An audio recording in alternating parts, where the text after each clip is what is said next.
Welcome back to the channel, guys. Welcome back to another tremendous video.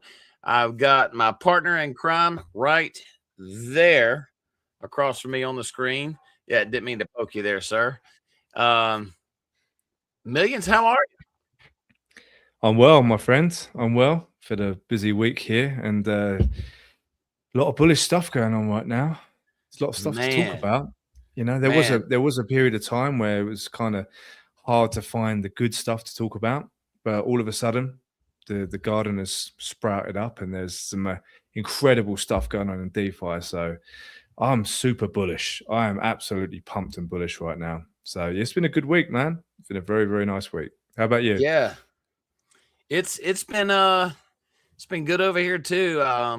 I would equate this week with all the news that pops up. It's like you plant your vegetable garden, you till the soil, you look outside for 3 days, there's nothing there, and then you look out the window and then kaboom, there's a whole lot to talk about.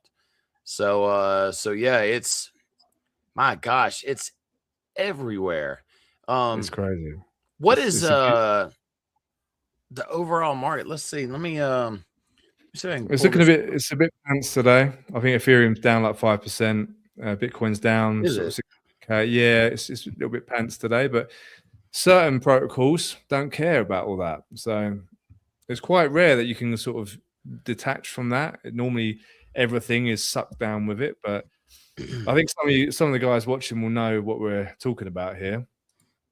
Yeah, I think it's safe to say that pretty much our narrative and the way everything is going right now is our live streams have pretty much evolved into what is paying right now, even in a bear market. So yeah, that is unbelievable. Let's see if the screen will pull up right. Here we go. Oh, what is this? Oh, no, that's a secret. No, did you just flash something? Yeah. I think I just let the cat out of the bag. Let me interesting. Yeah, don't you guys dare go screenshot that either. Let's see. I'm gonna. Good. Here we go. Let's dive right in, sir. So let's start with Bitcoin dominance, shall we? Let's see. Oh, wow. So there's the summer of last year. It's dropped way off 66%. Yeah, we're down 58. Yeah. I mean, the token price is down basically 50%. You know, it's one of those things. To me, this seems like a serious accumulation zone. I mean, have you ever looked at the Bitcoin rainbow chart before? That's an interesting one. If you want to zoom out and get a clear head, because it's so easy to get bogged down with the day-to-day sort of 5% up, 5% down. Yeah, look it up. I think there's a few different sites you can look at it on, but it will give you roughly the same thing. If you look Bitcoin rainbow chart, and it's for people that want to zoom out a little bit and get some 30,000 foot clarity on things. Oh, here we go. Live. Hopefully this is it. Yeah, that looks about right. Now, if you can zoom in a bit there, I'm actually going to bring up my stream bigger on my screen as well, so I can see it a bit clearer. But look at where we are right now, and look at what tends to happen after we dip into that zone. So even before, so we see we've had the halving and we've come down and we're in that. If you look at the top there, it will give you the key, and we're basically in what they call a fire sale. I don't think it's in Bitcoin is dead yet. I think no, are we? No, we've been Bitcoin is dead. Yeah, we're now back in basically a fire sale. Fire sale, right? So if you come up to, I mean, this is what I will probably be using as a take profit guide You know, not just this, of course, but Oh, I see. So you slide this down. So let's go down to March 26.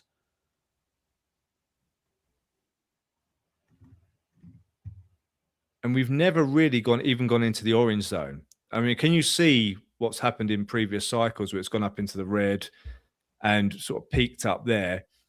I mean, I would consider taking some profit. Some of it I'm just going to leave in cold storage, you know, for however many years.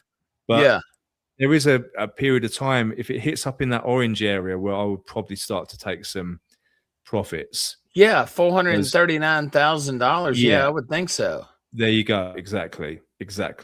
So this is a really good chart if you just want to have a visual reference of where we are in the scheme of this sort of overall uptrend of Bitcoin since its inception. So it will show you all the way back there to sort of. So they said by the summer they think it's gonna. Let's see. So let's get somewhere in the summer. Here's mid-July. Bitcoin is dead at 78. Basically a fire sale at 104. A buy at 139,000. Accumulated 189. Still cheap at 260. And hodl at 358.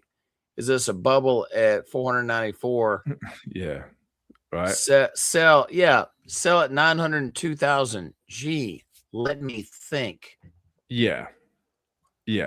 Okay, so I think this is a really cool tool. I'm not saying you should base your entire, you know, swing trades or any trades on it. I'm just saying it's a really nice tool if you haven't heard of it before. Because I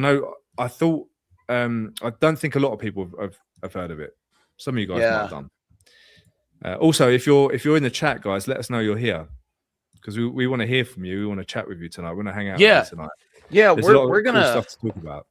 We're definitely going to glaze through projects, but if there's some nuances in those projects that you want us to check out, let us know. We got 5 to 7 projects we're going to go through tonight, pretty much. So, yeah. Is Richie jumping on? Have you heard from Richie? He's en route right now. Richie's going to be coming on here with us. I think he was at his bar and had to take care of some business or something. But no problem. Yeah, we got the party started anyway. So yeah, but here's the total crypto market cap today, man. With that includes Bitcoin. So it's over the last 24 hours, it's up. Goldman Sachs said crypto may have bottomed. So let's see. We got Blue Chip on here. Yay, Blue Chip. How's it going, brother? G Blue man himself, Aaron, on here. And then we got Brett, the meme coin monster Hartman, on here. Goldman Sachs said crypto may have bottomed. And Aaron knows the theme of the hour, tremendous. So I'm going to go ahead and tell you guys, if you're tuning into the live late, I gave you a flash earlier of something that's coming to show you proof that it's coming. But you'll see more later on with that. So as just referring to Brett Hartman's, I love that name. I want to know if that's Brett Hartman's real name or if it's based on Brett the Hitman Hart. I'd love to know that, because either way, it's an awesome name. So if you're a wrestling fan like me and Peter are, then you'll know exactly what we're talking about. But yeah, I think like we just looked at on the rainbow chart there, Bitcoin is in the fire sale historically. Not to say that some black swan can't happen at any time. That's his real name, Millionz. Oh, that is just the dopest name ever. Then that is just like the dopest name ever. We'll have to get a 5-second clip for him next week. We'll call it the Brett clip. Yes, I love it. I was never sure actually about. Is that his real name? Is it just a really cool name, or is he a wrestling fan like us? I don't know. That's freaking awesome. But if you look at the rainbow chart, it will tell you that we've got bottom vibes going on big time. You know, Bitcoin is the sun. Everything else is the stars and planets that circulate around it. That's the energy. So if this thing is in fire sale historically, then and like we were talking about the last couple of weeks with the whole blood moon thing, we've had the last blood moon on March the 3rd, and haven't got one now to the 1st of January 2030. And that tends to be where we have the breathing room to really go up. Again, sounds woo-woo, but look at the charts, look at the history, and perhaps you'll start to change your mind a little bit on that one. So for me, yes, we could go lower. I think we would definitely have a bit of a relief rally first before we come down again, but it doesn't necessarily mean we have to come lower than we are now. So I've got no issue DCA in Ethereum right now. I'm putting quite a bit into Ethereum right now because I feel like I've been underexposed to that for some time.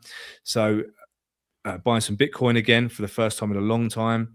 So I've got no issue accumulating in these zones. If it goes another 10, 20% lower, who cares? Who cares? I believe the upside is way, way bigger. I think it's the kind of risk percentage I'm willing to take. So that's just, just to touch on Brett Hartman's comment there. Yeah. So yeah, cool. So let's see. So here's the total crypto market cap. Now here it is without Bitcoin. So we've been holding since February the 3rd. We're really consolidating. Looks like hopefully we'll start going back up. That'd be nice. And then, I mean, you guys don't want to see these boring charts. You want to hear what's getting paid, baby. You want to know about what's paying. How are we getting paid in a bear phase? That is that's the secret sauce right there. That's the secret sauce. Let's start off with the bear in the room, shall we?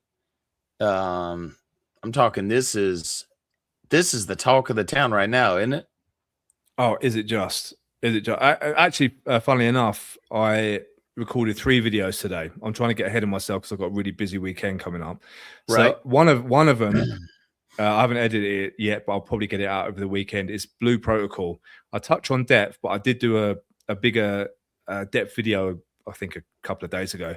So I did touch on depth, but I've kind of gone back in to talk about Blue because we mustn't forget about Blue Protocol because that's been an absolute printer throughout this whole, this whole up and down choppy market. Yeah. So I think it's something that we have to talk about. Look at that price, 10.59 on G Blue. Wow. Let me pull this up real quick. It's a thing of absolute beauty.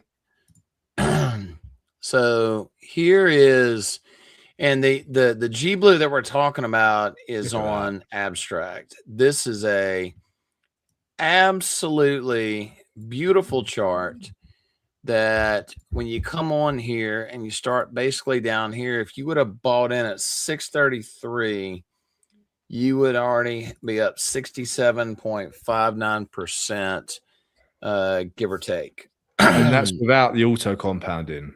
That's correct. At 0.9% a day. So yeah. I didn't even think about the auto compound. But we forget, right? We forget about the auto compounding. I know Aaron was saying recently that it's going to gradually just cascade down to 0.6% a day over the next 3 months, which I think is amazing because it's obviously going to reduce the inflation of the token, and depth is burning G Blue in the sacrifices and stuff like that. So it's going to give it that room to sort of reduce circulating supply. I think it's a great move personally, and we don't need necessarily to rely on token inflation anymore for yield because we've got real yield coming in on Arborium. Yeah, and you read my mind. You've gone straight to it. So and you and I always have the conversations of when you get into a protocol, and people always ask, where is the money coming from? And it's just, like between G Blue, SUIDEX, and some of these others that we're going to talk about tonight, when it's a fee-oriented economy, that is something that you can plan from, and you can then start to strategize. Like, you remember a couple of days ago, we were talking about, all right, we've got our G Blue positions. Depth is out now. We can think about how do we incorporate all this together. And then it becomes this ginormous flywheel which you and I actually both did. I mean, we're only one tier apart on the NFTs, and it's been absolutely great for both of us. I mean, right? Yeah, 100%. So actually, in the video I just recorded, I sort of go into. I've got sort of two. Well, I had two equal accounts, so I split up my positions over two accounts, just for general security, really, more than anything else. But I decided to liquidate some of my LP to put it into depth. So when I got in on the pre-sale day, and I'm not going to go over the story again because it's you've all heard it before, and I don't want to talk about it because it upsets me. But I got in at, yeah, I think as of today's price, it was a great price, right? So that's what you have to look at. But when I decided to liquidate my part of my LP, I think I got in at 29 cent to do a big NFT upgrade. So far, it's panned out very, very well. So what I'm doing now, and I think you're doing the same, Peter, is we're taking some of the profits from depth, which is paying out obviously incredibly well, and we're buying back in to our GBlue positions, which is also helping GBlue because it's pushing more volume onto GBlue and buy pressure onto GBlue. And obviously, we're rebuilding our LP positions. So in the next sort of, I would say probably 30 days, the likelihood is we're going to have a fully restored LP position and we're going to have depth paying out as well. Yeah. So yeah, for me, that's a great move. I know you went in harder on the upgrade. I upgraded one tier. I think you upgraded two. So you've went all the way to Abyssal. To Abyssal. So I'm on Bathial right now, which is paying $100 a day. So it's not chump change. So and your tier Abyssal must be on 200 a day pretty much. Yeah, it's what's it paying right now? It's at $195.93 a day. Let's just call it 200. Let's call it 200. Yeah. I mean, it was earlier, right? So 54 cent. We're touching on that sort of a previous all-time high type of area there. And if we've got Brett Hart in the room, we're going to call it 200. Let's call it 200. I think it'd be rude not to.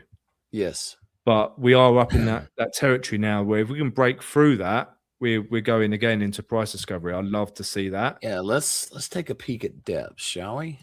I heard earlier on actually a tweet. I think it's like $250,000 worth of depth has now been burned, and that's in 2 weeks. We can actually pull that up on the dashboard now. That's wild. That's wild. Yeah. It went into price discovery, and it's only ticked down a hair. Here's what's so interesting about depth and GBlue coinciding together.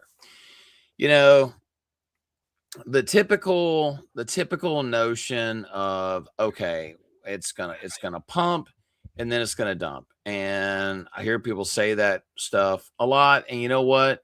On a lot of this, you kind of understand where they're coming from on something like this because of just past history of crypto. But it's interesting when you watch this, because this right here, there was actually some of the, I believe, and Brett, I know you were watching this, some of the liquid positions sold off here.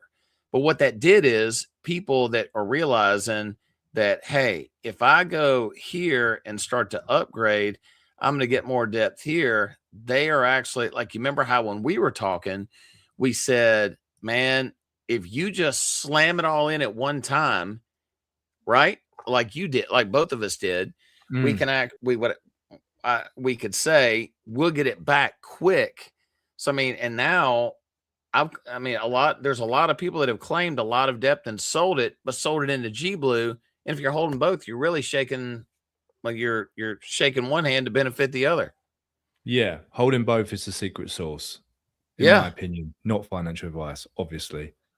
Do I look like it's what's worked for us personally? Yeah, it's what's worked for us personally, exactly. And everything is a gamble in crypto because we don't know what the price is going to be from one day to the next. We don't know. But what we do is we invest in teams, we invest in builders, we invest in people that aren't going to disappear tomorrow. They're going to be here, they're going to be working no matter what. And can definitely say that about Aaron and the team.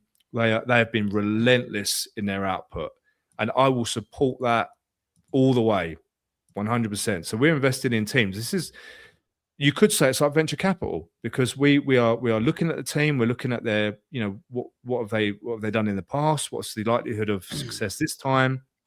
And looking at the white papers and stuff. And we're saying we're going to take a gamble on that, because everything is a gamble in investments, everything. So you can just have to do your own due diligence and decide if it's something you want to go into. We decided to pretty much follow the same game plan, and so far it's paying off, and I hope it continues to pay off, because it's working out really nicely.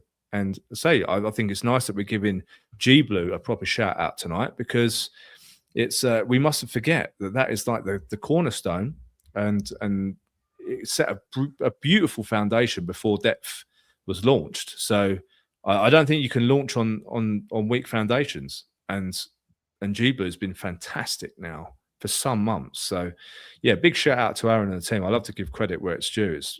It's been great to be part of the journey. Yeah. Oh, here we go. So here's the holders for it. And some of these, there's some that have bigger positions, but they haven't moved, and it's only a few. And you know what? Quite frankly, on this, say if some of these bigger positions, there's only 3 or 4 of them, and then it tapers off very quickly down to like 6,000 on some of this. So, and I mean, if those sold, I'd be willing to bet you. Now, the part that fascinated me about this, especially with the way it works with G Blue, is the way the tokenomics were designed. And that's one thing that I can tell you about this is when a builder has a project, might do another project, whatever, it is and when you can see how, again, it just goes back to, this is really and truly an ebb and flow type system, because say a big position in depth sells. Well, guess what? I'm going to soak that up, because that is me saving up for the next tier, because I know what the next tier has in store, and I'm planning for that at a cheaper value. Yeah, for sure. Yeah, 100%. I think once I've restored my LP position, I'm probably going to be looking at upgrading again at some point in the future. And like you said, if there was to be a larger sell-off, then I'm just going to upgrade my tier even sooner. Yeah, it's just a simple fact that if there is a big drop in value, then I'm going to definitely soak up the offer.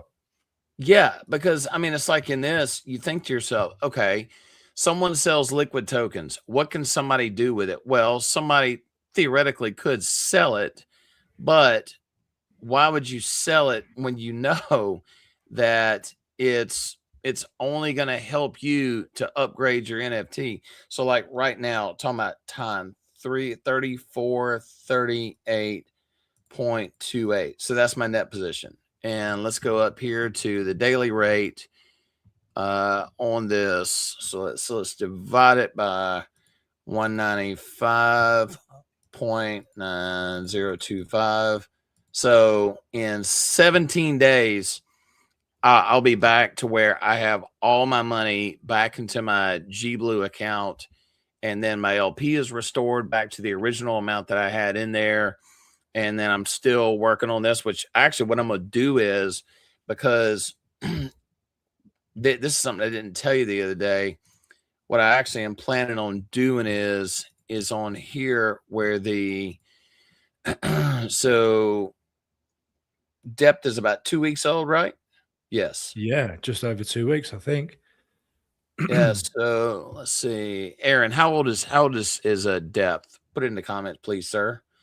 Let's see. So depth is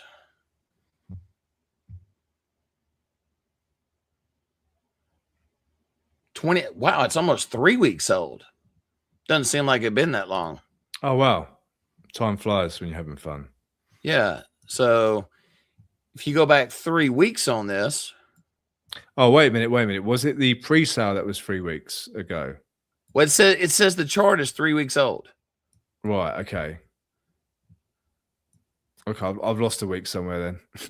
That's what happens in Mexico. You just lose a week sometimes every now and then. It's fine. Oh, hey. Look who's here. He's muted. Richie, your broken microphone is you're using that. Oh, he's got the yeah. But on this, what date was 3 weeks ago? Oh goodness. Let's see. Let's start here. Let's go back 3 weeks. There it is. 21 days. So what do you think on that? So yeah, so I mean, technically, if you went somewhere in here, so G Blue has gained almost $3 since depth opened. It's a thing of beauty. It's that continuous loop basically playing into the hands of each other. It's a wonderful thing.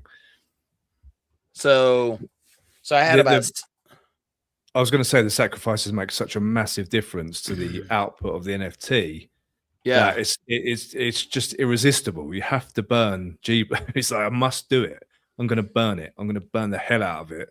And it's superb. It's like we were saying earlier, the tokenomics of depth and the way the ecosystem's designed. It's a beautiful thing.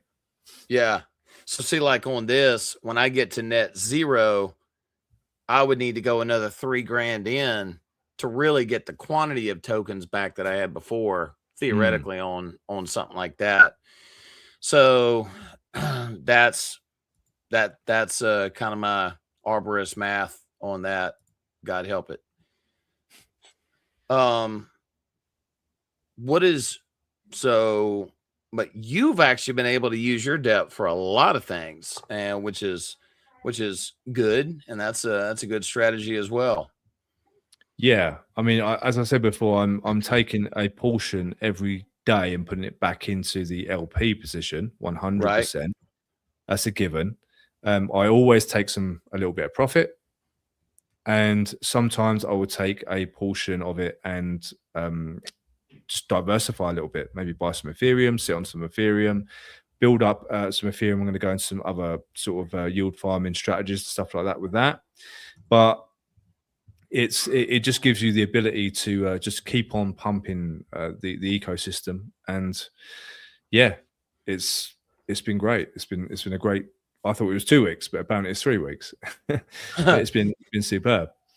So what I did, I've been taking advantage of these bond markets that he puts out. Have you seen this on the swap page? Yeah, I have seen it. I've not done anything with it yet, though. Yeah. So what you got to do, guys, if you're working on building up your NFT, you go to view bonds.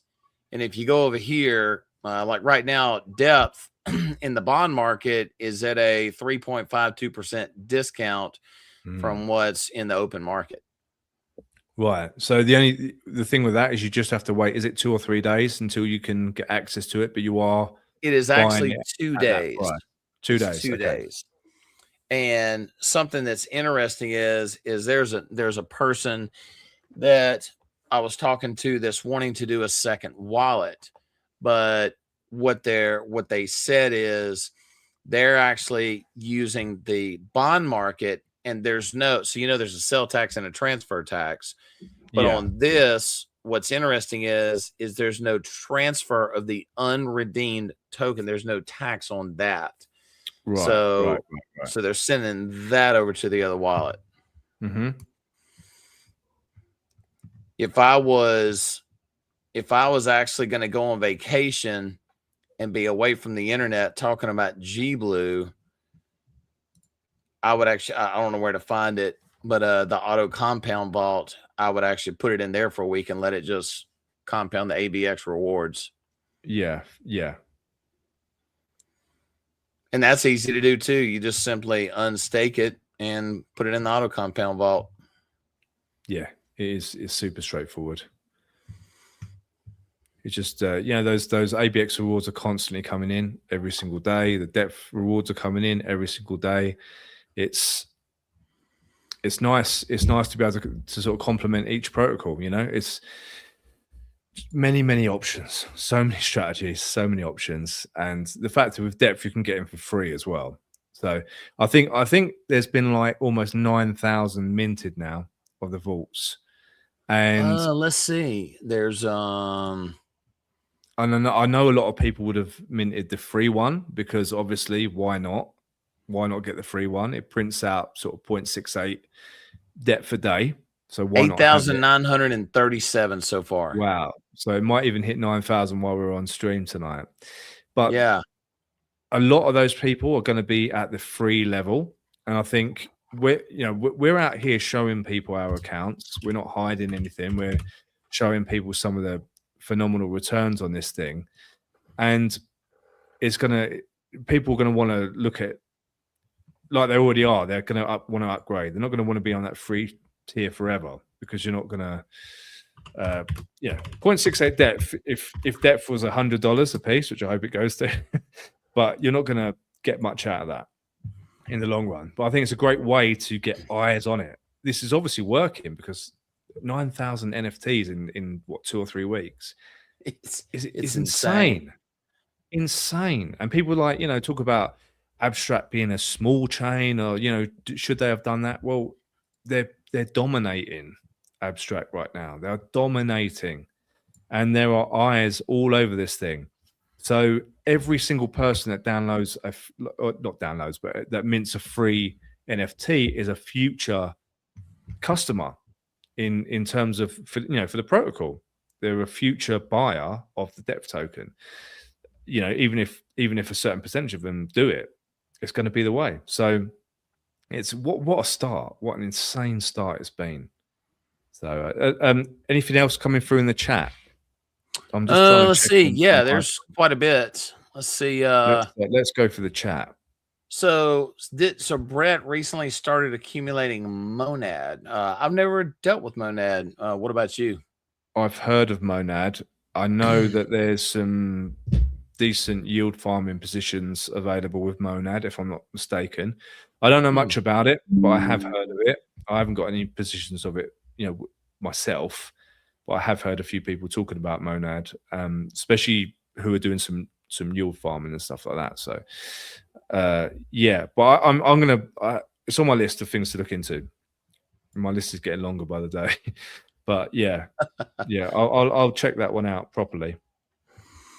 Let's see. I've heard people get some good returns in yield farming with it. So. G Blue, ETH LP, and the vaults is a great way to stack both and profit when the pump comes. So, if you guys have not got into G Blue yet, this when you stake it in the LP on a boring, it pays in their native token called ABX. And what happens is on ABX, you can swap it for Ethereum, but if you put it in this auto compound vault, it autos, I think it's 3 times a day, 4 times a day, and it auto compounds it into G Blue, which is good if you just want to have a hands-off approach to it, which a lot of people do, and that's fine. So that's it. Here's one of your people, long time. West Side. How you doing, brother? Hope you're well. Good to hear from you. Love you long time, as always. So we're about to do a game real quick. There's Richie again. So we're about to do a game. Hello, Richie. Is it working? Yes. Yeah, I had to put it on a spoon, but now it's working. All right. You're doing a little bit of baking while you're on the stream. A little bit of cooking. I've been cooking. Yeah, carry on. I'm just setting up the stream, Peter. So carry on with your shill. So, guys, we're about to set up a. It's called SUIFARM, and it's going to be an entry fee of 500 tree, and we're going to run it for 1 hour. And during the stream, basically, when the timer counts down to 0, the last man who has put 500 tree into the pot wins the whole thing. And what we're going to do is we're also going to put a lucky draw that one lucky person in the ticket count will get 5% of the final pool as well. So get your tickets ready. And we're going to set it. We're going to burn a little tree as well. We're going to put it at 2%. It's going to be sent to the burn wallet because we like to burn, baby, burn. Just not a forest fire, just a fire pit. Yeah, and controlled fire. Yes. So here we go. We're going to start this right now. All right. 13%, I'm going to 13% of the total tree, right? Has been burned so far. Yes. So I'm going to share this in the link. There we go. So you guys get in there, and I'm gonna put this in the Telegram as well, real quick.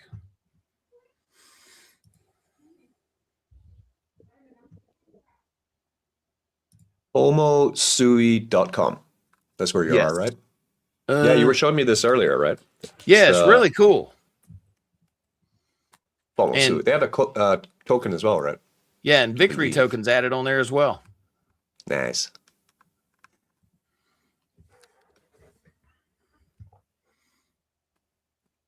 Gambling, man. It's the bear market. Everyone gambles. That's right. That's what you got to do. But on this, guys, hop in there. Let's see. Let me share this in Telegram.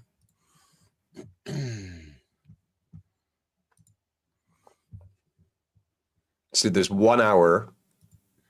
Yeah, and every time there's a purchase, it adds more time to the clock. Okay.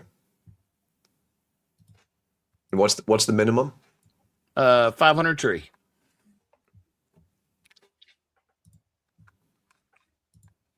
I'm gonna try. So it's the last person that enters that wins. Is that right?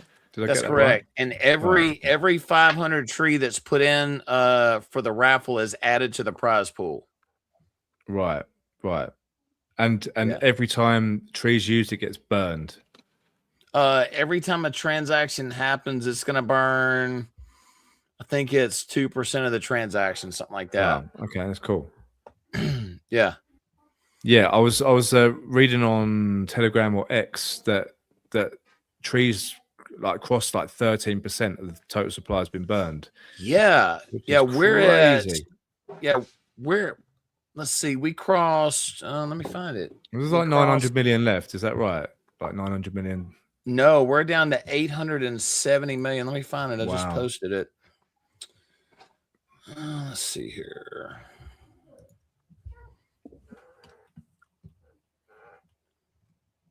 You've been burning. 13%. Right. Yeah, look at that. Tremendous.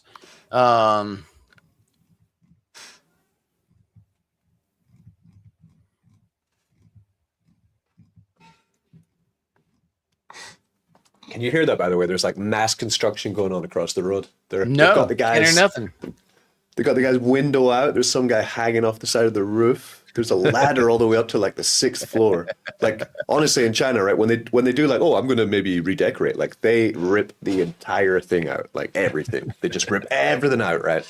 And they're like, fuck it, we'll just make brand new. Like there's no like mild construction. It's all or nothing. It's funny, man. So they're just screaming at each other. No, not a yellow hat in sight either. No hard hats. Guy hanging on a piece of rope out the window. With flip-flops, right? Yeah, no flip-flops. He's got boots on. It's all right. But it's a pair of Havaianas. Yeah. It sounds like, what's that? You know, like destruction therapy? Destruction therapy where like people go in a room with like TVs and vases and just smash everything. It sounds like that's what's going on. Yeah, it sounds like that, to be honest. Like they're just going crazy. Sorry, what were you saying? It's all right. No, there's 869 million, just over 869 million tree left in circulation. We've got 13.10% either locked, burned, or taken out of circulation for at least 2 years. Wow. Yeah. Yeah, Richie, here's an important question. Is it bamboo scaffolding? No, there's no scaffolding. They have a massive ladder and rope. Like they've really gone cowboy on this. But usually here it's solid steel scaffolding, or I don't know what scaffolding's made out of actually. But if I was a scaffolding YouTuber, I'd know. But but Yes. to be honest, it always amazes me here the amount of people and the size of the building that goes on here. It's just on scale is insane. Especially because I'm from like Scotland. In Scotland, like it takes us like 7 years to make one building. Here they'll do it in 3 days. It's incredible, like how fast they are here. It's a little bit like Wow. Mexico, actually. Yeah, they'll work around the clock. They'll get it done, and it's like, it's real swift. I don't think there's as many regulations here, and probably the same where you're at. Yeah, the reason I've got a spoon, Brett, is because I have my nice mic. This is my nice mic, right? But if you're ever going to think about buying a mic, right? So this is the Shure, what's it, the M7 or something? So yeah, this is a really good mic. But the problem is it has two plugins, right? So wait, I got half the things arrived. So what happens is it plugs into the USB-C. But because it's such a small little plug-in, I've had it for about 1.5 years, and I guess sometimes the mic moves around, so it just basically broke. So I took it apart. Then I realized that it was broke. I put it back together. It still isn't fixed. So I've just got to get a new one, basically. Which is annoying. Huh. But well, that's life. Is that a DJI mic on the spoon? That is a Rode Wireless Go on a spoon. Oh, okay. Yeah. Yeah. They're pretty good as well. They are. You can you can buy like professional mic stands, but I prefer a spoon. Yeah, I mean, why not? It's the bear market, right? Exactly. So okay, so what were you guys chatting about before? So we have tree. I just went into FOMO. I think I put 500 tree in, or was trying to. Yes, you did, and it burned 10 tree. Nice. Yeah, I used to play this game on Pulse Chain actually. Really? It used to be it's like a common contract. I think it's public actually, but it would be on Sui, so you'd have to remake it for Sui. But the one I played was with Pulse Drip was the. I remember Pulse Drip. Yeah, they had like a FOMO as well. Nice. Which is pretty good. They had an affiliate system on it as well, though, which was made it quite viral. Wow. What we did, Richie, we started talking about Bitcoin dominance, and went into the Bitcoin rainbow chart, just how oversold Bitcoin is for the year. And we were talking about the bottom being in, and then we kind of transitioned into talking about projects in a bear market that are paying quite nicely, and then we went straight into G Blue in depth. Yeah, exactly. I think that's the one big new printer that I'm in. Fuck's sake, it got dumped again. I'm just looking at it, 68. Yeah, we were supposed to go to 80. That was the whole idea for March. Right. What did we get? 76 top and then dump all the way. So basically, if it didn't do it in March, we're not doing it in April. So we're gonna go lower. Is my thesis. So even though it might be oversold, I think it can go much lower, unfortunately. But we'll see. Yeah, the common the common low talk is somewhere right down in here between like 45 and 55. Mm-hmm. It would make sense, on a support sort of thing. But yeah,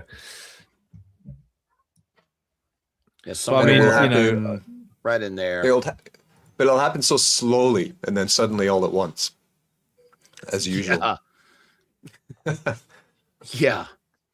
The market makers, they know how to drain a market before a retail know. Yeah. They're very good at doing that. Very good. It's what they've done time and time over. So it's it's one of those things. But as we were saying earlier on, I don't mind accumulating some Ethereum and Bitcoin at these levels, because if it does drop another 20%, you know, I feel like the upside is way more. It's a risk I'm willing to take. So that's why DCA is so powerful. You know, you could put, if you had 1,000 to put in, you could put it all in today, and probably in the long run do pretty well with it. But you know, if you're putting in a little bit of that each day or each week, you can sometimes get the best average price. It's a simple strategy, but it kind of works. For sure. I wouldn't say ETH though. I mean, I'm kind of, I DCA'd ETH all the way from 2022 to 2026, basically. All the way down and all the way to basically nowhere. Yeah. But like it never really right went here. anywhere. DCA right here.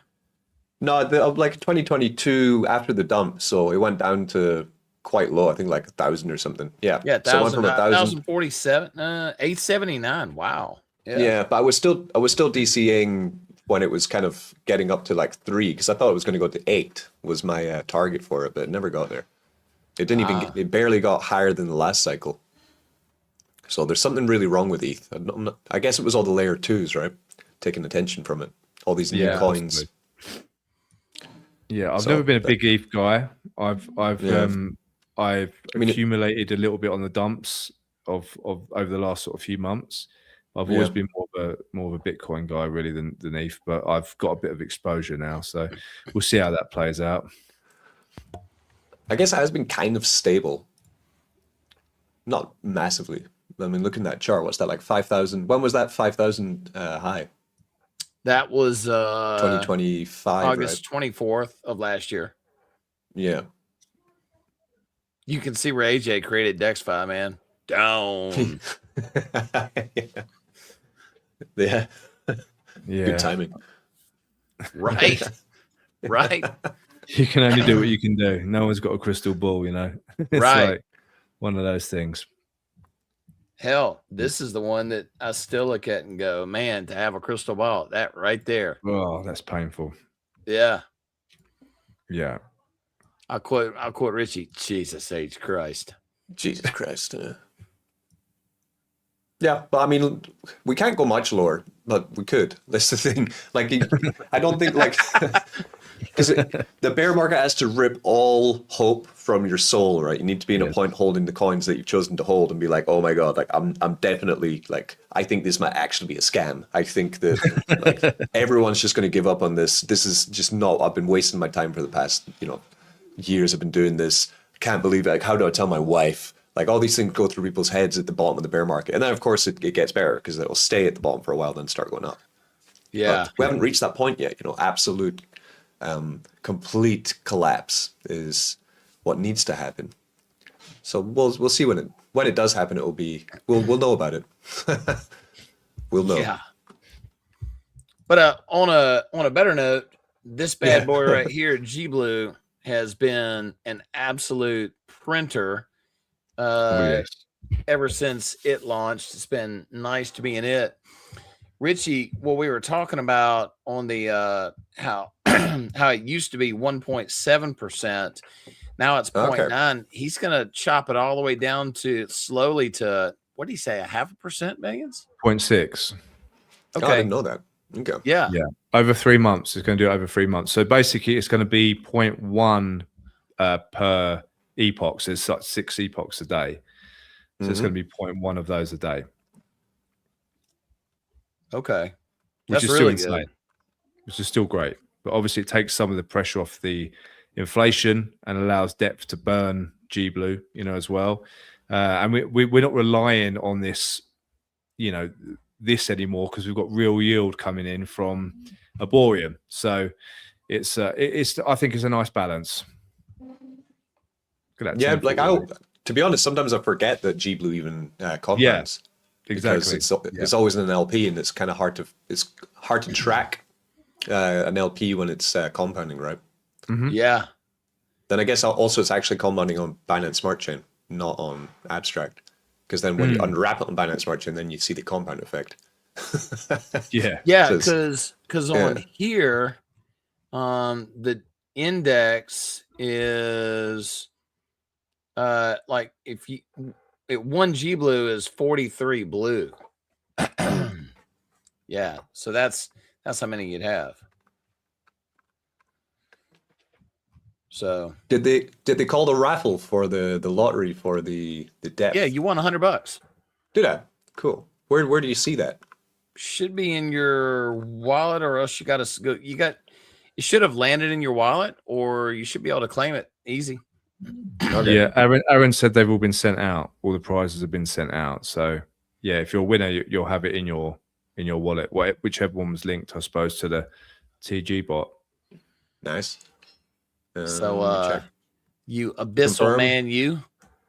Yeah, I got $100. Nice. Very good. Yeah, you two are in the Abyssal Club now. Yeah, I spanked a load of I sold half my G Blue actually yesterday because I was like, since Peter told me last week, I've been waiting all week. Like, should I do it? Should I not? Should I do it? And I just kind of thought, I just got impatient. I was like, well, if I don't do it now, I'm going to wait too long. Yeah, then you'll really regret it. You might as well be earning. You might as well be making exactly. it, Because it's like it's almost doubled the earning as well, Mhm. which is pretty good. Richie, because So- see, like, check it out, man. I'm now under 3,500 left to play it back to zero, and at the current price that it is, it's about 17 days, and I'm canceled back out. That's pretty good. That's fast. Yeah, That's rapido. Muy Yeah, Like rapido. so comparison Yeah. there, like I'm almost at the same position as you, but my net positive is 5,000 because I've had 2 weeks of not being in the lower tier. So actually by spending more, of course, you're making more, but on a larger scale, I guess, is what you're getting out of it. right. Like, it's very well set up the way it works.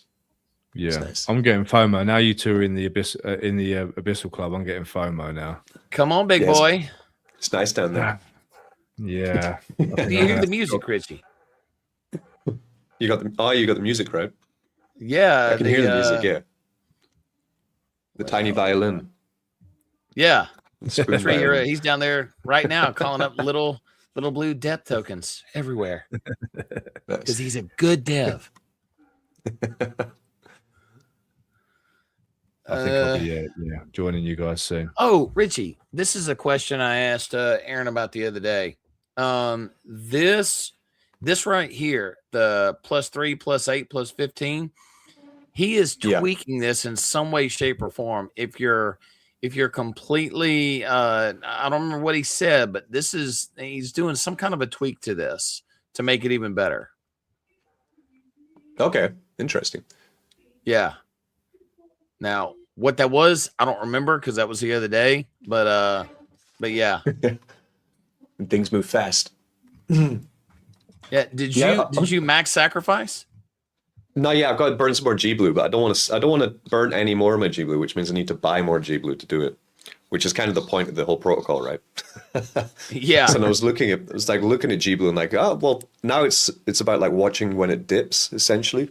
So waiting for a nice dip in the G Blue price, which is so G Blue is like it's not as volatile as depth, but it is moving, of course, in the same pattern with it. But it's the trend is up.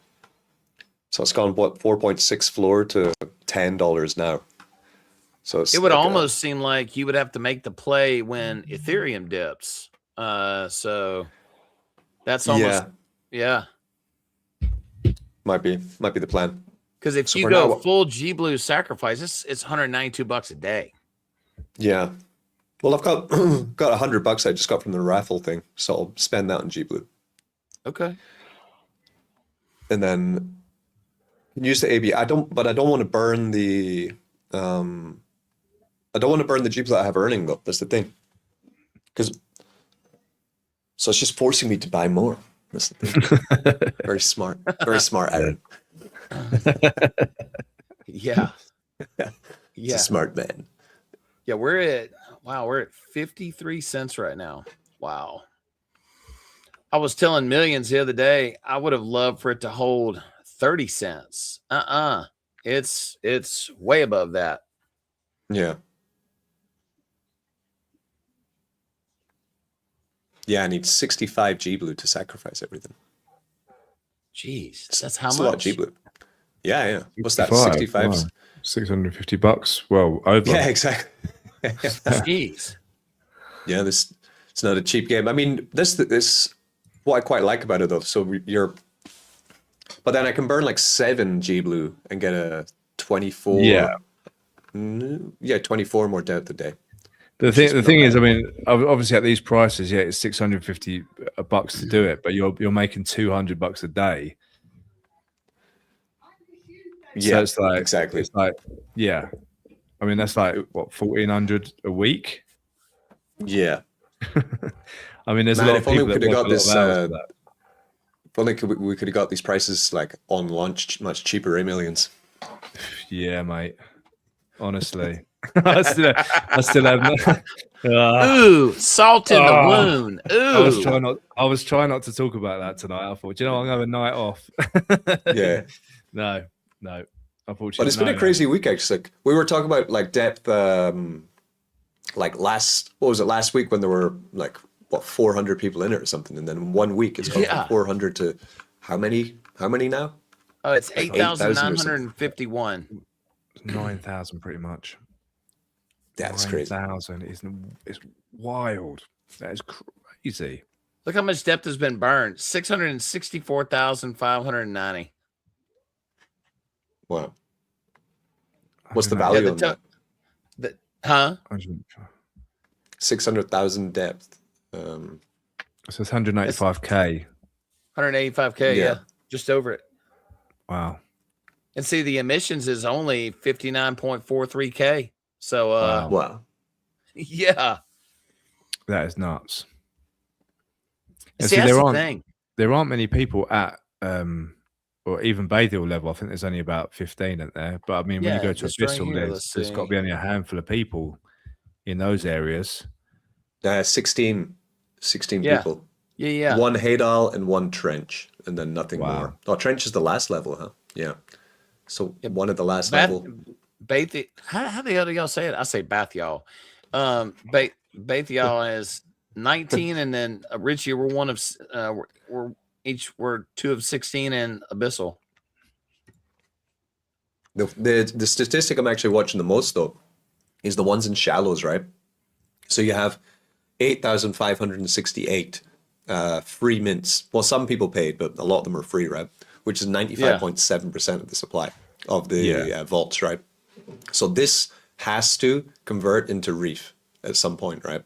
Some of these people, because of course a lot of these are airdrop hunters. They're looking for the abstract airdrop, which might come in the future through their wallet.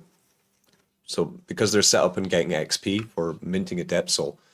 And the other metric that you need to be watching is holders, right? Because if we have 8,500 people with a vault, that means there are 8,500 wallets are earning depth token, right? And you can kind of then see how many of them are going to convert. So if we can get 5% of them converting into the next phase, that means 5% of them are going to spend the money to actually go into the protocol, right? And of course, a lot of them might not even be claiming, because they're just airdrop hunting, right? Maybe they don't understand the protocol. They just clicked a button because it was part of the airdrop campaign. So if you go to holders, which is interesting, the total holders on depth isn't 8,000. It is 1,800 people, right? Which is still amazing on abstract, right? There's a lot of holders for any chain right now in the bear market for a young token. So it means there's more than 5,000 people who have joined the airdrop campaign so far who have not engaged with the platform, right? Which is great, because it means that we might be looking at 8,500 people and saying, oh, but only 200 have moved into Reef so far, right? But that's not actually 8,500 then. It's maybe 1,000 people have actually used the platform and then thought about moving in. There's still a bunch of people who have signed up to get the NFT who haven't actually checked out what's going on yet. And it keeps going up, man. Like, it's only 7 days as well. And there's a 7-day bucket on the earnings as well. So if a lot of these airdrop hunters don't do anything for 7 days after minting their NFT, then their rewards stop, right? So they need to be active. They need to be paying attention. So it's I mean, they could also be holders who just earn the token and sell it all, and then they wouldn't be classed as a holder. That might also be, if you go to like the last page in holders, but they're still holding, one token. Are you in the depth holders right now? Yeah, on AppScan. You went to the But last. they only show up to 1,000 holders on Abstract Scan though, so you don't see the. Yeah, 1,895 total.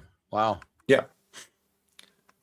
So these are the key metrics to watch, right? Definitely, I think, because you just want the more of the ones who got the free mint who are deciding to actually, I'm going to put a little bit into this. I'm going to buy and burn some depth token. I'm going to buy and burn some GBlue to get more earning. That's the big kicker. That's what we want to see.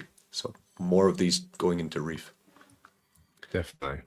That'll be when, like, then the potential for this to go to market caps are much higher if we start getting even 1,000 of those free mints going into the next stage. Yeah. Will be incredible. Richie, this dip right here, I was talking with somebody the other day, and this was really and truly either people taking profit from the early launch or people just selling off depth token to put it into GBlue or do whatever. And what's really nice to see is it got swallowed right back up. Yeah. No, it did. Yeah. Beautiful. Let's have a look at a few of those comments again, Peter. Let's bring a few of those comments up. We've got a few people in the chat tonight. Never tell them about crypto gains on this. That's good financial advice. Yeah. Brad would be like home, like, "Hey, wife, so I bought a rabbit coin, and get out. I lost $5,000 at buying a rabbit." Who hasn't? I mean, come on. Yeah, exactly. I bought a unicorn fart dust and made $1,000 a day, honey.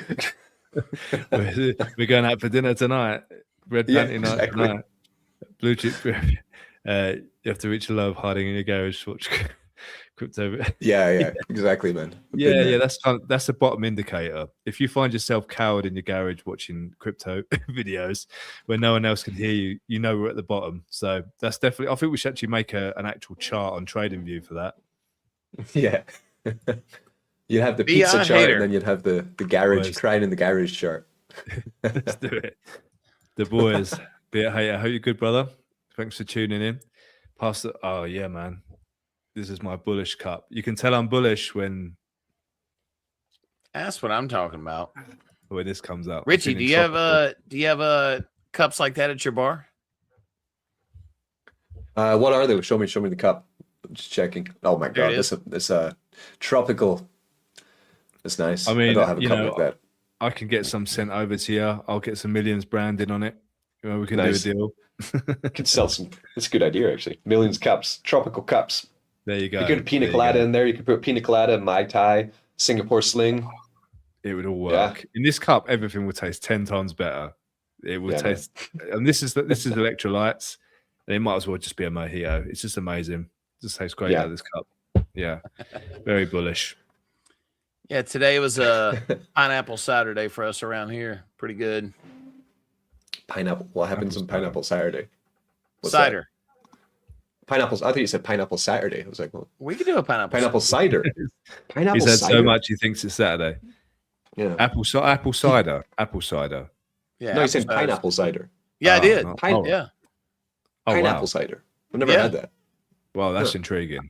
I've not heard of that. That sounds pretty tropical. Can we get it into you, Richie? Or will they take it away? You'd have to get an import license. Jeez. More regulations. Boring. Yeah. Exactly.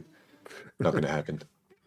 Although I've been waiting for a box from the UK for 2 months. It actually arrived from the UK in 3 days. I was like, wow, this is so fast. This is amazing. And it's been in some kind of depot in Zampango, so it's arse end of Mexico City somewhere, in a warehouse for 2 months, and no one is.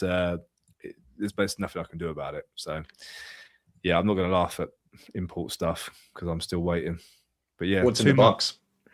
What's can't in tell you the that. box? I can't tell you I that. see. Not live. No, it's nothing too interesting. Just stuff from home that I can't get here.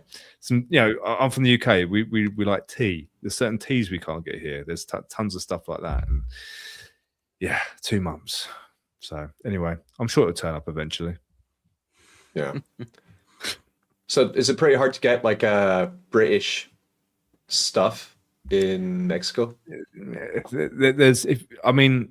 We're in the slightly bougier areas. If I'm honest, we live in a fairly bougie area, so that there are places where you can get some imported stuff quite easily. But there's certain things like that you can't get Yorkshire tea here. If you fancy a cup of Yorkshire tea, you can't get that here. So Kit Kats, you get Kit Kats. I've not seen any Kit Kats, if I'm honest. I've seen Lion bars. No, Milky no Way. Lion. No, Milky Lion Way's bars. Mars bars here, by the way. Oh, nice. Mrs. I popped down to the Oxo. There's Oxos everywhere, and she was like, "Can you get me a Milky Way? I fancy a Milky Way." I was like, "Yeah, fine." So I picked up a Milky Way, got it home. She ate it. She's like, "It's just a Mars bar, totally different. Nothing like a Milky Way. It's a Mars bar." So, if you ever come to Mexico and you expect to get a Milky Way, good luck. Do you know what Milky Way is, Peter? What? Milky Way. chocolate You know bar. what that is? Mars It's a bar. chocolate bar. You got Mars Yeah. bars in Texas, right? What's the Yes. most famous chocolate from Texas? I don't know. Just the same ones, like Cadbury, or Yeah. you get Hershey's in America, right? Hershey's Yeah, is big. there's a lot of so in America it's a fad that there's local chocolatiers. There's a lady that's local, man. She makes it all organic chocolate, man. It is tremendous to say the least. That's nice. So what's this we're looking at?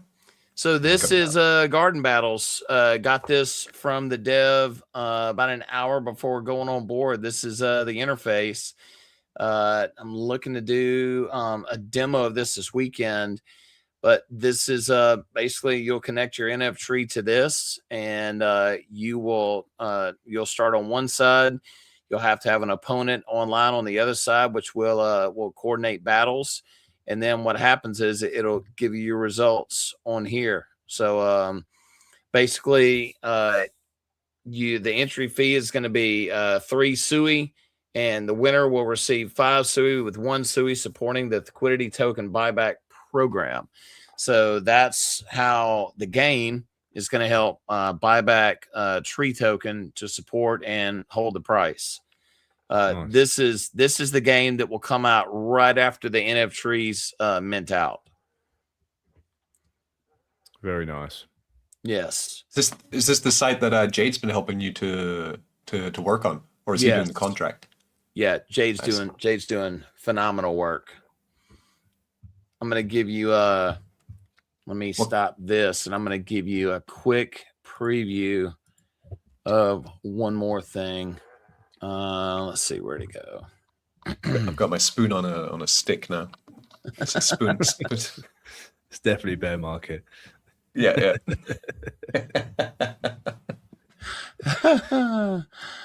Oh man, that's great. So this, Richie, I'm gonna show this off for just a second. Let me pull this up here. It's annoying too. I've got loads of mics, like loads of them, right? But none of them work. So Richie, I'm gonna show this just for a second. This is the money tree game. This is Arboretum. And Okay, cool. this is where we're really going to get deep into the weeds, and I use that term loosely, to where on this is where you can get into it, and there's going to be a dashboard. You're actually going to plant your seeds. Each planting will be an NF tree. So if you want to plant 10 trees, that will require 10 NF trees. And on this, what happens is this is a demo seed, but on this, if you go 10 days without dealing with it, your plant is dead. So that's so that's how that works. But what'll happen is, and this is just a very brief demo on it, so you can water your tree, And then also we're going to have crates that you'll be able to open. So on this is a revival kit. So if you have a dead seed, you can actually buy a kit into it to help to revive the tree. So it's going to have reactionary parts to it to where you actually have to water this thing and take care of it every day. And each planting cycle is going to be 100 days. So you're going to have it in your garden. If you do more than one, you'll be able to keep up with the lifespan of them down here. There's going to be tools. You're going to have crates down here that you'll be able to buy. We'll have more details on it on the crates. A basic crate's going to be 5 SUI, a pro one's going to be 10, and a mythic crate is going to be 20. It's going to come with a whole bunch of gear in it. And then down here, we're going to have it to where you can sell your NF trees. You can buy from the marketplace. There's going to be a lot that's going to be coming out on this site. But I just wanted to get this out there to show that we are building, and this is not just hearsay. We are definitely trying to roll this bad boy out. But I don't want to say too much to give too much away.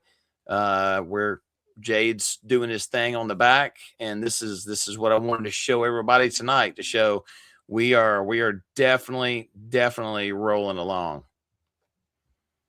Looks great. Looks freaking awesome. What kind of animations do you have on the different, like, it's all the same tree, or people get different kinds of trees? What we're gonna do, we just kind of threw this together tonight to show everybody the concept, but we're gonna try like 5 common trees around the world, like an oak. We'll do the tree that you mentioned, the one over in China. We're gonna try to do several of them, and some of them may grow Trump hair. Just a fair warning. So there might be a rare hairy tree. Cherry blossom might be nice, like flowering trees. Yes, well, these kind of things. Yes. So there's going to be a cherry blossom. I think there's going to be a bamboo tree, like one of the real big ornamentals that you see growing. I think we're going to have a palm. I think we're going to have a palm and an oak. I think that's what's coming. Yeah. Love it. Yeah. Yeah, man. It's crazy, like with Claude Code now, like getting from concept, like, because I think this is quite interesting what's happening at the moment. It's like people with concept, but then they're lacking in the extremely difficult code skills, which take years to master, right? Like, say like 3 or 4 years ago, someone could have a good idea with honest intentions, which is what we're doing, right? Like with Tree, for example, it's an honest project. Like Bobby Gray from Texas would say, honest money, right? But it is. It's like, it's an honest project. It's a developer with a good intention, with ideas. And then now, because of like the leaps that have been made with how you can get your ideas quickly wrapped up, especially with the website, essentially. I mean, code is always going to be a little bit tricky because you need someone who really understands. But your vision of what you want to create and how you want to present it to people can be made so much faster now, which is the best thing. And see, like on this, I wanted to put some real world into it because I showed this to 2 actual tree company owners. And what's really exciting about this is some of their guys, they were like, wow, that's a game we could really get into. I mean, in the tree world, just this actually has the chance to grow some legs and run with it, no pun intended. But and if this takes off, and there's a couple of other big organizations that are actually interested in contributing more to this. So yeah, and also we've got a 3rd game that we're working on right now that could give some vibes of let's say Mr. Pac-Man from days ago. We're working on that, but it would be a outdoor themed game that you'll be able to find on tree-token.net coming up.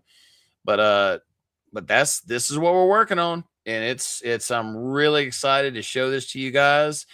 And but like down here, cool. Down here, so like you can water, you get growth points, you open your crate. I mean, it's a miracle. Obviously, it's a demo, but yeah, and you'll have all your stats here to show how everything's going along. And like on this, let's open up a pro crate. We got fertilizer, Miracle Grow, and then in the mythic, and then you got basic crate. There's more fertilizer. There's plus 50% grow points for 3 watering. So you can actually really get going in there.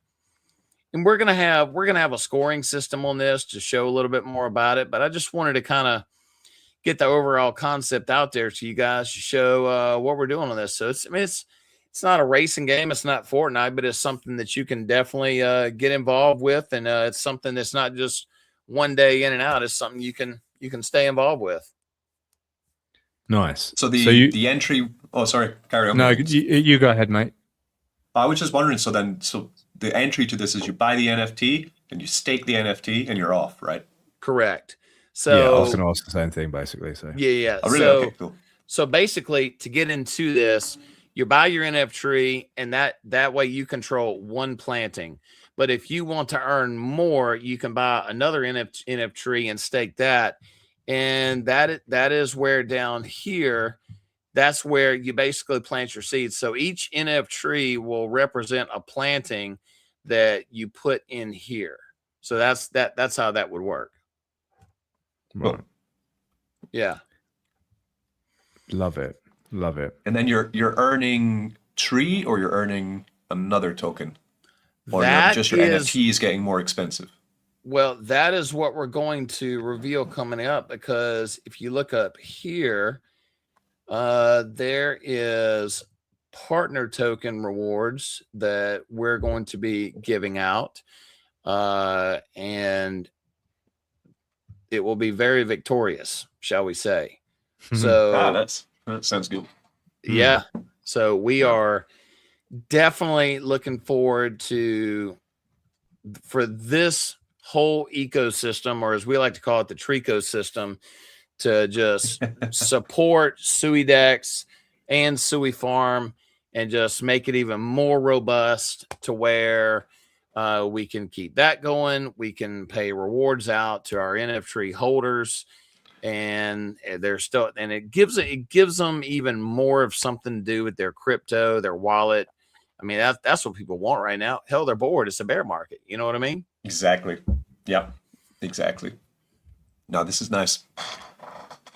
Yeah, love it, man. So let me show you this. You want to share your screen, Richie? Yeah. So like I was saying, like with Claude Code, right? So earlier this is like 4 days of messing around with Claude Code, right? Because I was looking at the SUITRUMP website. I was getting kind of annoyed because you can't do anything on the website. You can't like swap. You can't farm. You can't because there's lots you can do with SUITRUMP. There's nothing you can do on the website with it. You need to go to other links. Right. So start bringing in like basically I was talking to like Claude. I was like, well, I need all the information on this token. I need all the information on SUIDEX. I want to put it all in SUITRUMP. And I want to be able to do everything on SUITRUMP website, right?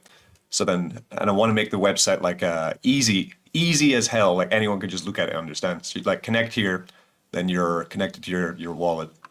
Come down, you see you can buy SUITRUMP straight from SUIDEX. That's step one. And this is SUITRUMP.com. This is not live yet because I'm still finishing up. But what you're going to be able to do is you're going to be able to buy SUITRUMP.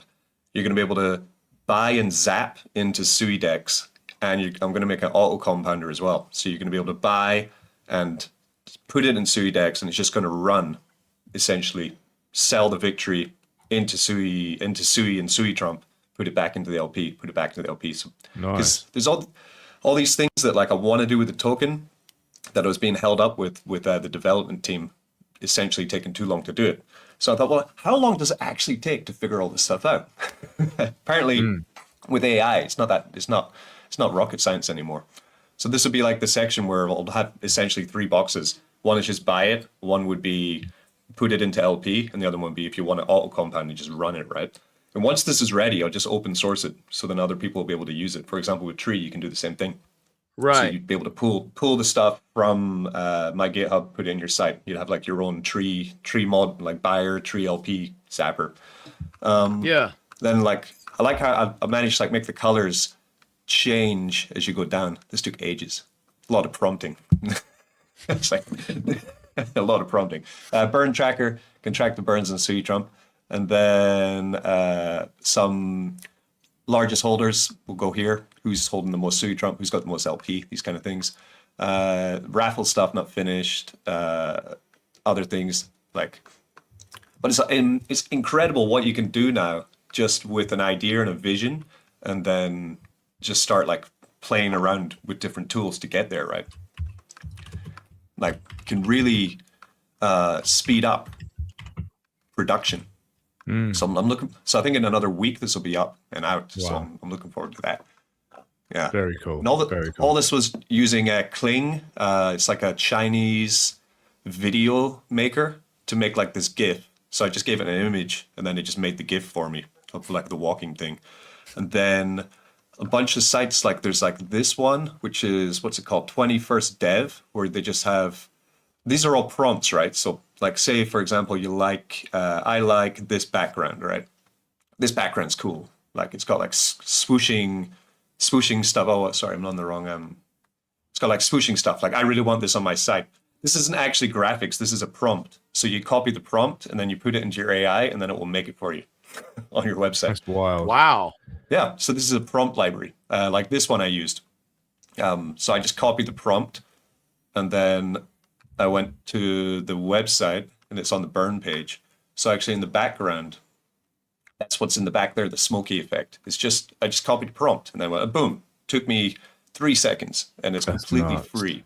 So you have like sites like this where you have text, effects, boxes, like whatever you can think of. You just copy the prompt, copy, and then put it in. That's crazy. Yeah, there's 14 minutes left, and somebody's going to win 501,960 tree. If you guys want to get in this, Ooh, the link's in the comments. 500 tree to enter. Nice. So yeah, that's what I've been doing all week basically. But it's kind of, it does get expensive though, because for example, Claude will say like you can pay $25 a month for like Claude or Claude Code. Yeah. But then usually after about 2 hours use a day, it will say, oh, time's up. You can either stop using it for the day or you can pay and buy extra. And then you're like, oh, I just spent $5. I just want to finish this task. And then, you know, $5 lasts you like half an hour. You're like, oh, I'll pay another $5. Then, so they do get quite pricey, but it's I'm digging this spoon, man. yeah, that's nice. What's going on with other projects then, Pierre? What else you into this? Yeah, Anything so new? let's get this pulled up right here. So let me find the site for it. So I was telling Millionz earlier today. Oh shit. Let me pull the screen up. That would help.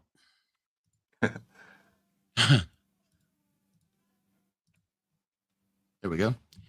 So there's another one. It's a copy trade platform. Where'd it go? BG Wealth.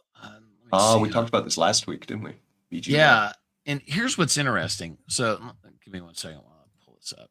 So what's interesting is I started with $500 and I haven't talked about it online because I wanted to get some people underneath me. So I got 5 underneath me and it's paying, I don't know, about 1.2, 1.3% per day. It's two trade signals where you put a code into their exchange and they do a long or a short on Bitcoin.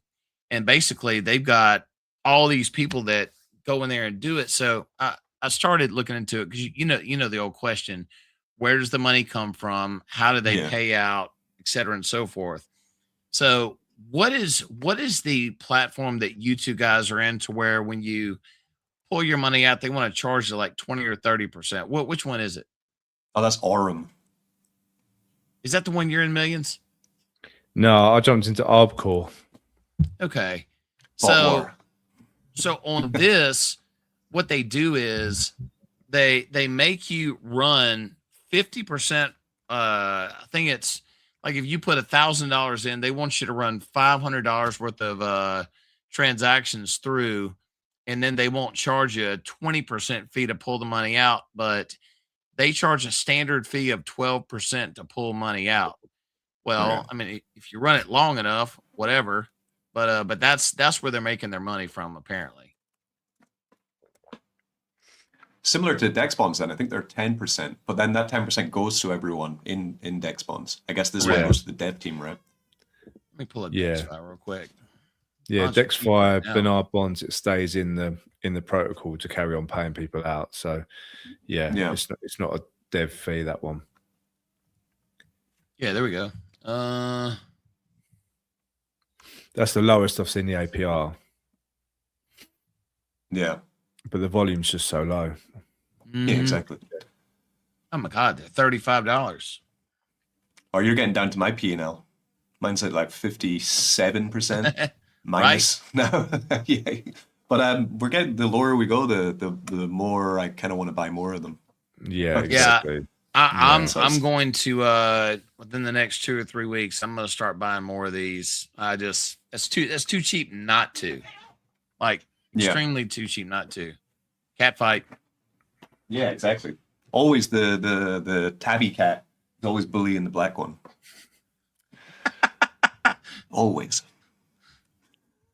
Two boys, they're gonna do it though. Just gotta let them carry on. So how's that ARP? How's ARPcore? Yeah. What's the link for it? Millions?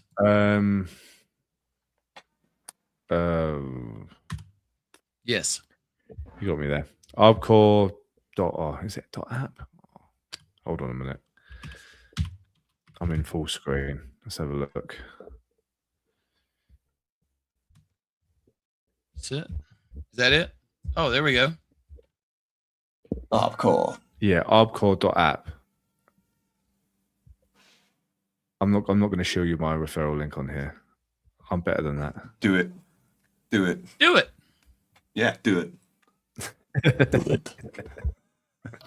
Should I do it? Just send it in the chat so that people, if they want, because actually I've never looked at the site either. We have in my crypto or Mischief Finance chat, we have one guy who's big into it and he always talks about it, but I haven't actually even looked at the website. So definitely send your link into the live chat, man. Yes. I'll chuck it in there. I've been in for a couple of weeks now. And pop it out, baby. The hold on a minute. Hold on. Where is it? Here it is. How do I stick it in there? And yeah, there we go. There we go. That should come up. But yeah, I've been in for a couple of weeks and it's doing what it says it should do. I mean, you can go in there, you can see some transaction IDs with the arbitrage. I think the guys that run it's through a company. They're registered in Hong Kong.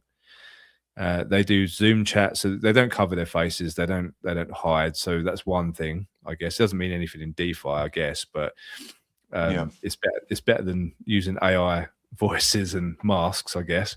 But it's the whole of February. They did a printout on X, and every day was based on Tether was above 1%. So it was between 1% and about 1.3 something % a day on Tether. I think $50 is the minimum entry.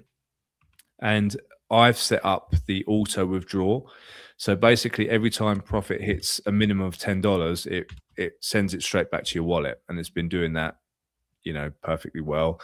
There is like a capped referral system on there, so you can share your link with other people and get a few referral rewards. Helps your ROI a little quicker.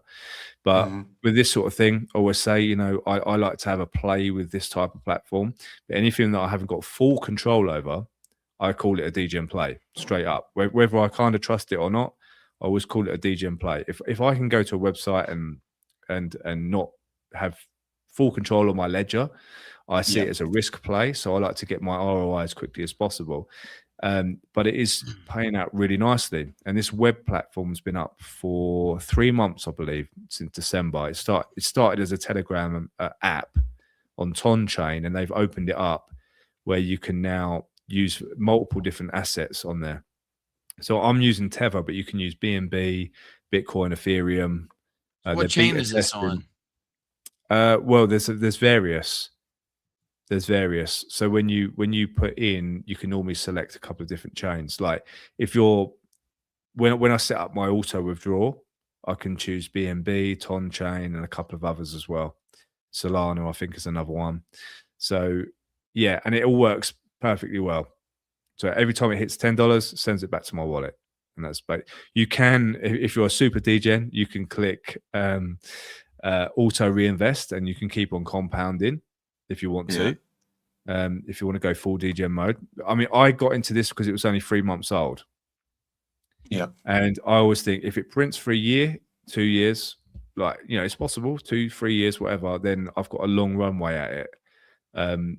When something's sort of a year old or something, I tend to avoid it.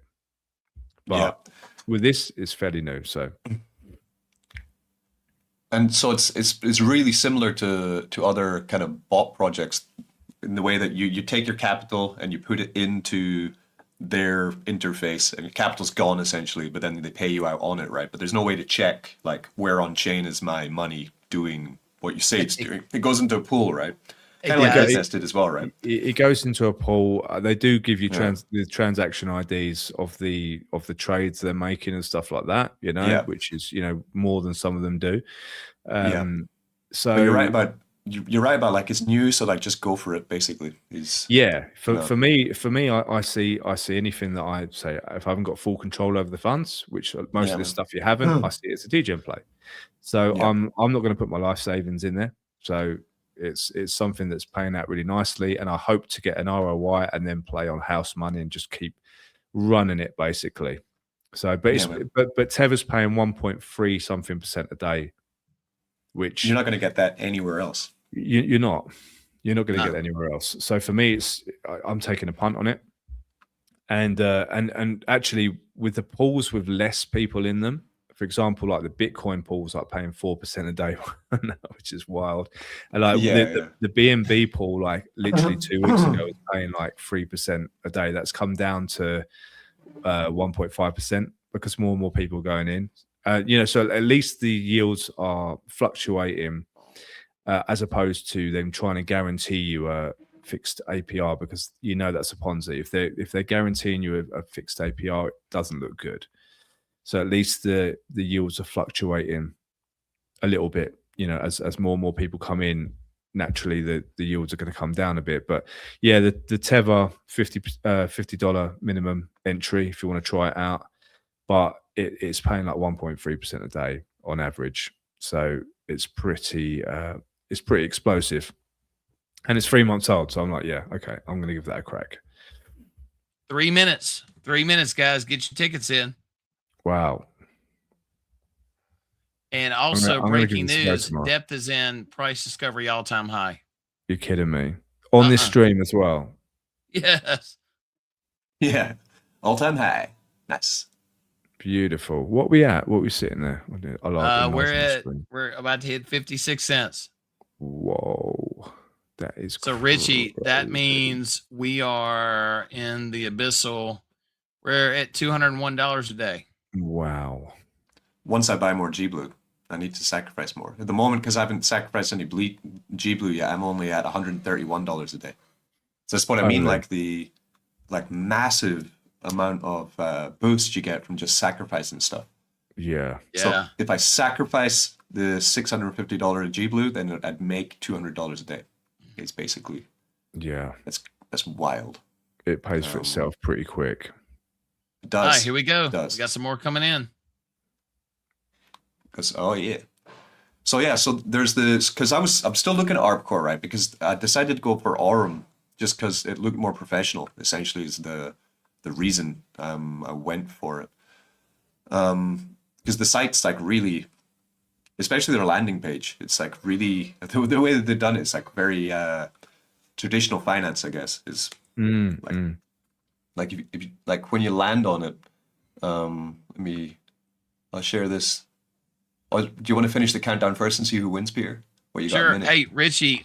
Speaking of SUI, there's 2 new pairs that were started in SUIDEX today.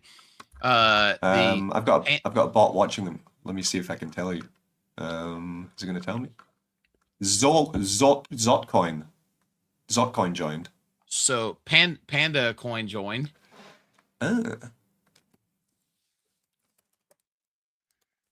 We can talk about that actually. So we're going. I've just been testing the DEX actually. Hopefully it's going live today. Anyone who's added liquidity to SUIDEX now is going to immediately see the their pair in the token list. Really? Yeah. Is that Yeah, update live now? It's on the test site. So the test site is public. It's test-dex.suidex. I'll share you my screen. Okay. Here we go, Well, guys. that's it. 1 minute. Get those tickets in. We'll talk about it for 1 minute before I share the screen. So basically the way it works is, yeah, if anyone adds liquidity, then the DEX is going to immediately find it. I've been asking for this update for 3 months, so I'm happy that they finally shipped it. And then I told them also to just disable the multi-hop, because what was happening, for some reason there was some bug that I don't know where it is or what's happening, but essentially sometimes when you went to 2 pairs, it would want to try and route you through a liquidity pool which didn't have enough liquidity. And we were trying to, they were trying to figure out why it's doing this. And I told them, like, you're spending like 2 weeks looking at this thing, trying to figure out why it's doing it. Why, if it's not working, why don't you just turn it off? Why don't you just swap directly from one side to the other?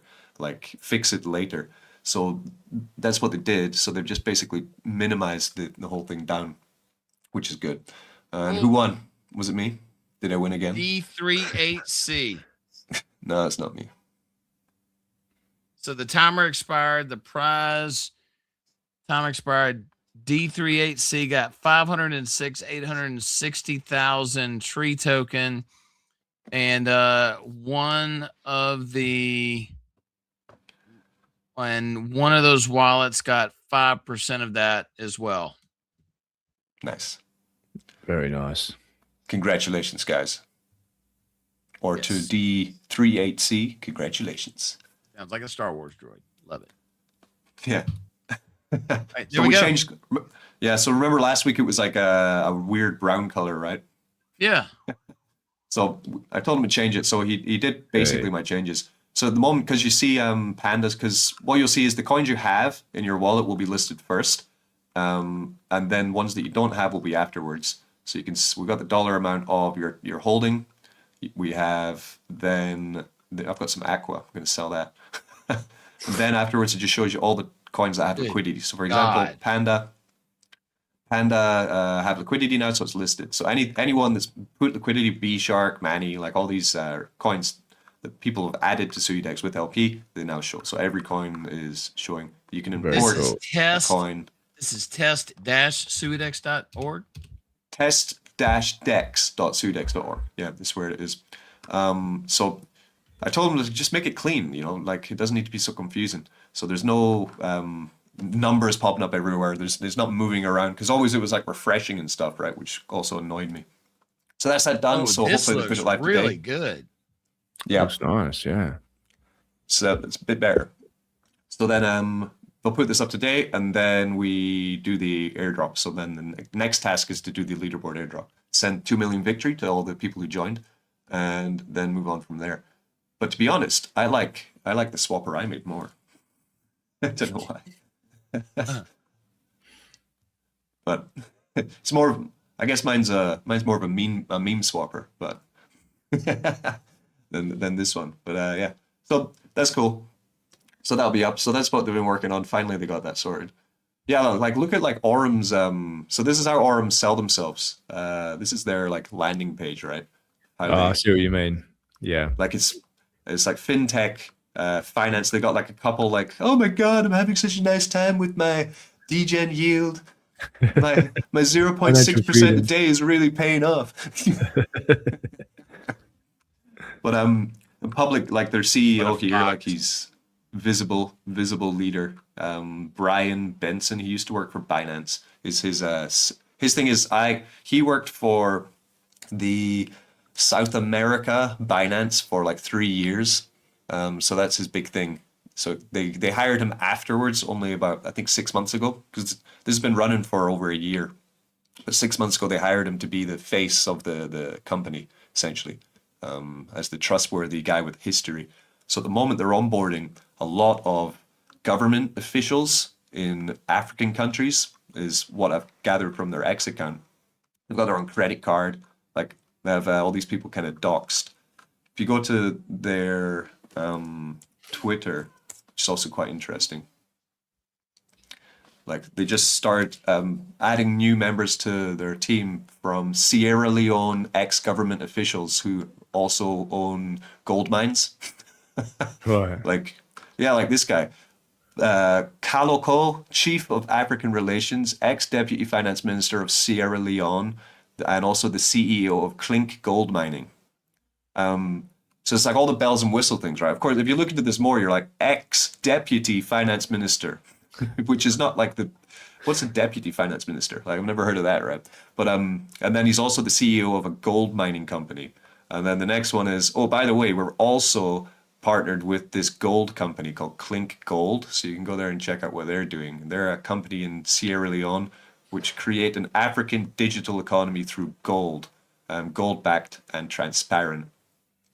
So it's strange, like it's like kind of bullish what Aurum are doing because they're just continue. This guy, they bring him on, Nick Patel, CEO of the Bank of Bullion, which I think is probably similar to this. I'm not sure. Like this, the way they phrase things that, and then they say, oh, by the way, we're opening a new product. It's a gold product. So Aurum works like this is their dash, right? So what you do is you got their products. So here they have their bot here. The more you put in, the more you get. So roughly 13% a month is what they say you're going to get. And this is all on USDT. But what they announced is that they're going to, oh, sorry, it's over here. So it looks like this. So the more you put in, the higher the yield you get, but the highest you're ever going to get is, where is it? If you go to like 50 grand in, you're going to get 16% a month. So it's not crazy, the money. And the way that they say they make their money is that the bot is going to make up to 20%, 20% a month, and they're just going to take the rest, essentially, from it, basically, is what they say. So they take money from the profitability of their trading bot, and they give the rest to the investor. The more you invest, the more share you get from that. But interestingly, then what they're doing is they said, well, now we're not just going to have a USDT when we're going to have a gold one. So I guess this links into what all the partnerships that they were saying, like, oh, we've got this guy in Sierra Leone, we have this gold bullion company, we're doing all this. So now it's, you put USDT in and you get gold back after 1 year, and you get a 30% discount off the spot price of gold after 1 year. And you also earn 10% monthly APR on your deposit, is what they're saying. So you get discounted gold and you get trading bot, AI-driven trading bot yield from 7 to 10% a month. So this is their new product, which they haven't released it yet, but I think it's going to be a couple of weeks and then they're going to put it out. But quite interesting. Here's a question for you. Yeah. What's the question? See the banner? How hard is it to show a price chart for a swap? Oh, we have that. Let me share it. But there you go. So you can pick any coin. You can go like Truth to USDC. If we have a pool for it, Truth to USDC, we'll pull it up. So And that's going to be on the new site? yeah, this one. You just click the chart button. This one, it will bring up the chart. Oh, nice. Yeah. Very nice. Yeah, that was another thing I had requested. So we can have a look at. You can check your trees. Boom. And we're off. We've got the noodles chart. Nice. Thank God. Yeah. This is all pulling from Noodles. They're really, really great tracker that you can see on Sui doing things. Yeah, so Brett, that's done. Brett says, sweet. How many trees are going to be for the NFTs? 5 million. 5 million. 5 million to get your NF tree. What's that? 5 million tree. 1 sec, guys. $86. $86. More, is it? Yeah. $86. Not too bad. Yeah, when we were pumping this summer and the first talks about it, it was going to be several $100s. Yeah. Oh, I think we also had the Sui Trump raffle, which must have been called while I was sleeping. Yeah, the raffle's ended. The winner is AF1 1d6, and the lucky winner, here we go. So we had 100 SUI giveaway with SUI Trump. So we're just in the SUI Trump Telegram now. We have the announcement. So the winner of 80 SUI, which is currently, what's the price of 80 SUI right now? That's correct. I can actually use SUIDEX now for this. 80 SUI is $74. Okay, so $74 is going to F1D6, whoever that is. And the lucky winner, again, didn't Brett win the last lucky one as well? With a 0.4% chance of winning. That's crazy. Is Brett Prince, who's in the live comments actually. Brett, did you win it last week as well? You lucky son of a gun. So he had a 0.4% chance for 0.4% chance of winning the 20 SUI draw, and he got it, man. The actual winner had a 2.2% chance of winning, and he got 80 SUI. So I'll get this paid out today. Yeah, Brett says I won the lucky draw. Nice. So the only rule is you need to claim your prize. Oh, it's not showing. Sorry. Why is it not showing? I'm showing the wrong thing. Let me show the share screen. Oh, I need to share the whole screen. That's what. There we go. Yeah, so you can check in the Telegram. The only rule is, if you want to see the winner, just type in raffle stats, and then it'll show you again. Like, it'll bring up who the winner was. But yeah, so this guy, 1d6, needs to come and claim the prize. If you don't come in the SUI Trump Telegram and say, I won, thank you, you're not getting your 80 SUI. You're getting nothing. Yeah, they send it to me instead. So you want to get in there. Yeah, exactly. Millionz gets it. Then he buys more cups. And sends them to China. Exactly. So definitely, so once the winner has 2 days to come and claim. If he doesn't claim, the 80 SUI will be rolled into the next raffle that we'll do. So definitely make sure of that. But Brett, your 20 SUI is coming to you. Nice. Oh, he says, I had more than one lucky ticket. 1 out of 242 tickets is 0.4%. I had the most buys last time and this buy time. Okay. So maybe there's a bug in my bot then for the tracking. But you won anyway. You're still getting the money, Brett. Still getting the money. Nice. So that's the winner of that one. Good stuff. Good stuff. Oh, we have Blockchain Money. He's in ArbCore as well. He's saying ArbCore is fire. Fire. Yeah, it's been great. I'm really enjoying it. I love to have a few things like that running, you know, alongside my other stuff. And yeah, it's really nice. Richie, the talks about your SUIDEX bot has been fascinating to listen to. Oh man, it's tough. So from this week to last weekend was like making really great money, and then somebody started front running me. I guess they noticed what my bot was doing. They found me. So then they started like when your bot gets front run, it means essentially they start watching you, and they're pushing more gas in front of whatever you're doing or what pairs you're playing on. So now I'm trying to battle with this sniper who's found my bot. So it's tough. So at the moment I'm trying to tune it to try and figure out when I had to kind of strip it back a bit and say, okay, well, first the reason I made the bot was to protect the victory SUIDEX pools, right, from arbitrage first. Yeah. So then I had to strip it back and say, okay, so stop playing around in like, you know, CETAS and like Bluefin, where there's massive, like hundreds of millions of liquidity. Like you need to start focusing more back in SUIDEX. So at the moment I'm training it again. But I didn't, like, arbitrage is hard. I thought initially, like, oh, wow, this is so easy. Why isn't everyone doing it? Then as soon as they noticed what I was doing, they were like, oh, hang on a minute. Let's start watching this wallet. And now they just front run the gas. So, for example, if I see an arb trade on my bot, say I'll go in with like 0.01 SUI. All they do is they front run it with 0.012 SUI and they win the trade. Is the game. Here's a question, though. When SUI brings in the privacy layer,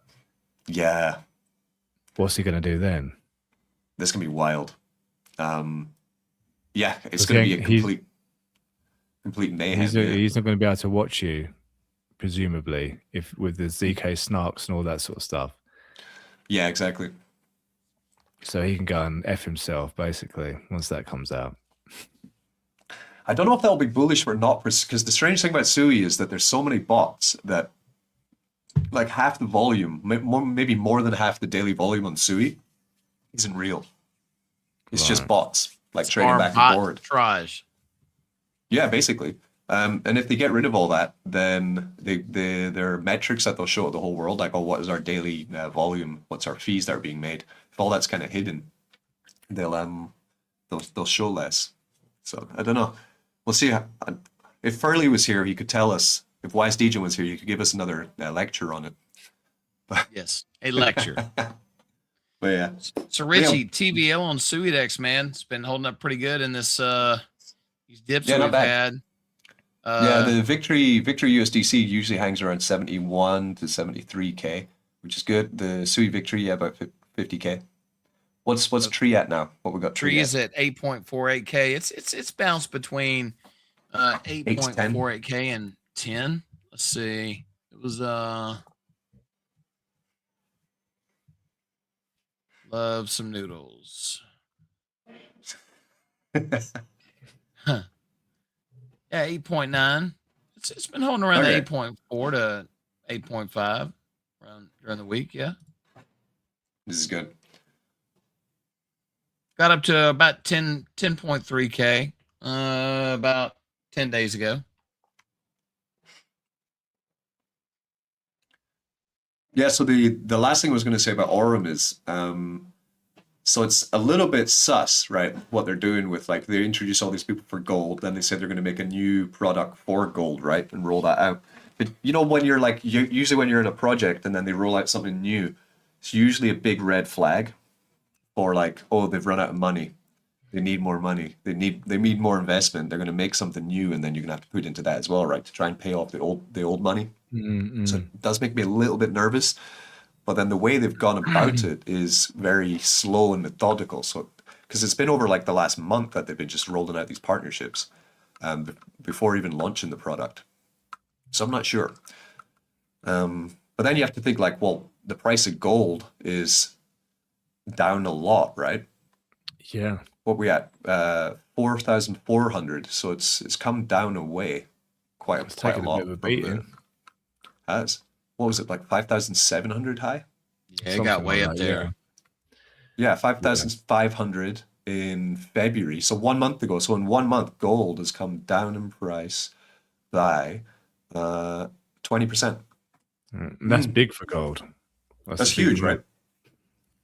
So then if Aurum are advertising a 30% cheaper spot price on gold after 1 year, but then gold can dip 20% in 1 month these days. So it's quite, I don't know. So I'm not sure if I'll go in there or not. It's something I'm interested in, definitely. You know, exposure to just gold, because then they say as well, like you can, when you finish your year plan, you can get the digital gold, or you can actually just get gold.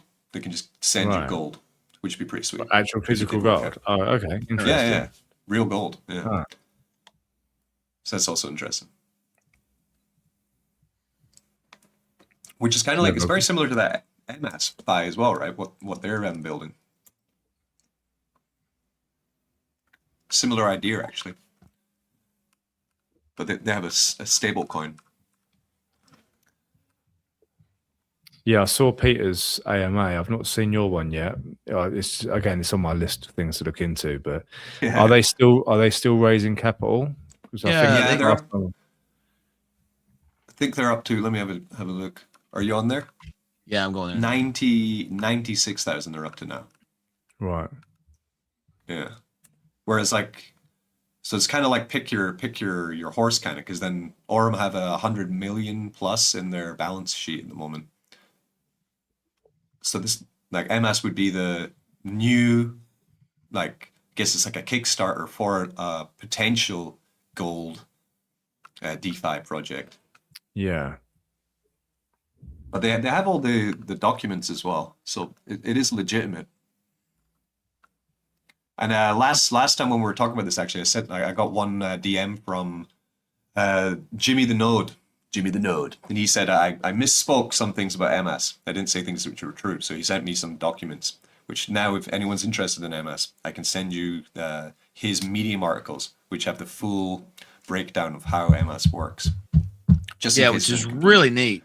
Did he send you the spreadsheet yet of their projections? Yeah, but to be honest, I only trust what I get, not what I see forecasted. To be honest, right? Like generally with DeFi, because I've seen many spreadsheets. Yeah, I'm dubious. Would be the trust until is trustless. Would be We call him how I the see node sheet. Yeah, but yeah, he did send me the sheet. I looked through it. Like, it does look kind of bullish. He says that even if the price of gold comes down to, where was it, Jimmy? Yeah, here. Even if gold comes down to the price of like 2,000, they still think it'd be profitable in the year. Is what he said. Yeah, it's here. It's a lot of numbers.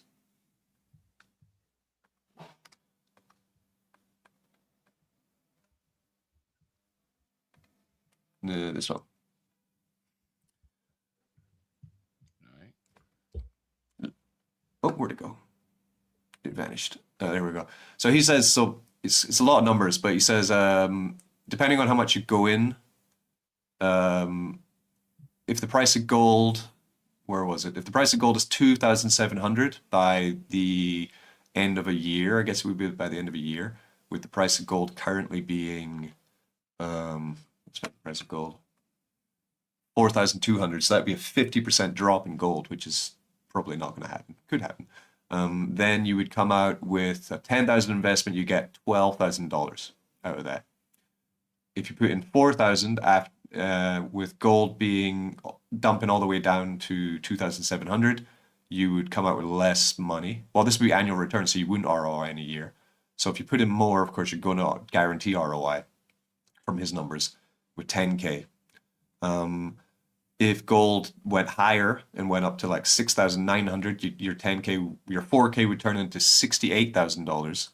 And if gold went to 6,900 and you put in 10K, then your 10K would turn into $228,000.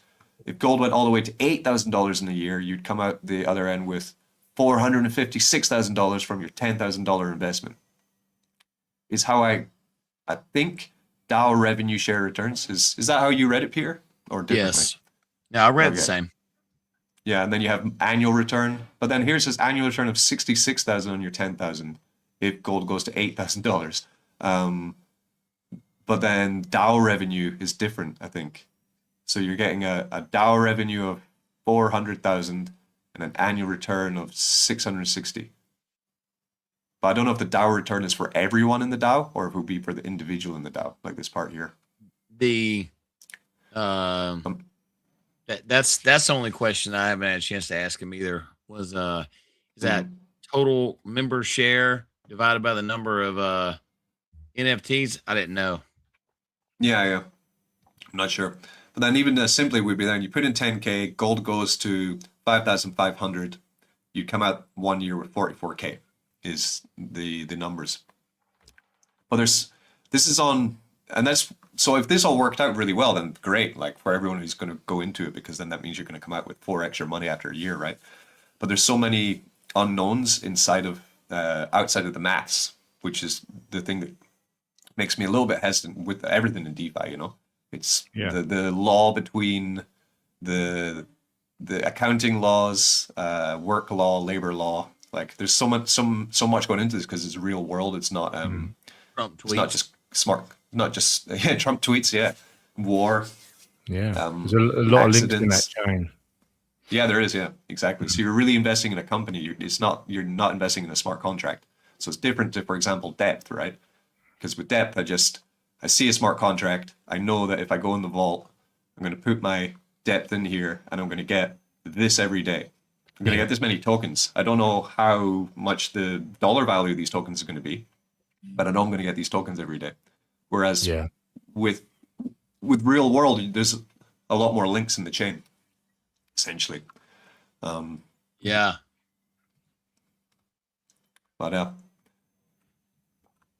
Guys, I'm getting I'm getting text messages from concierge to say my takeaways here. So Nice. What you having today? it's there's Tacos.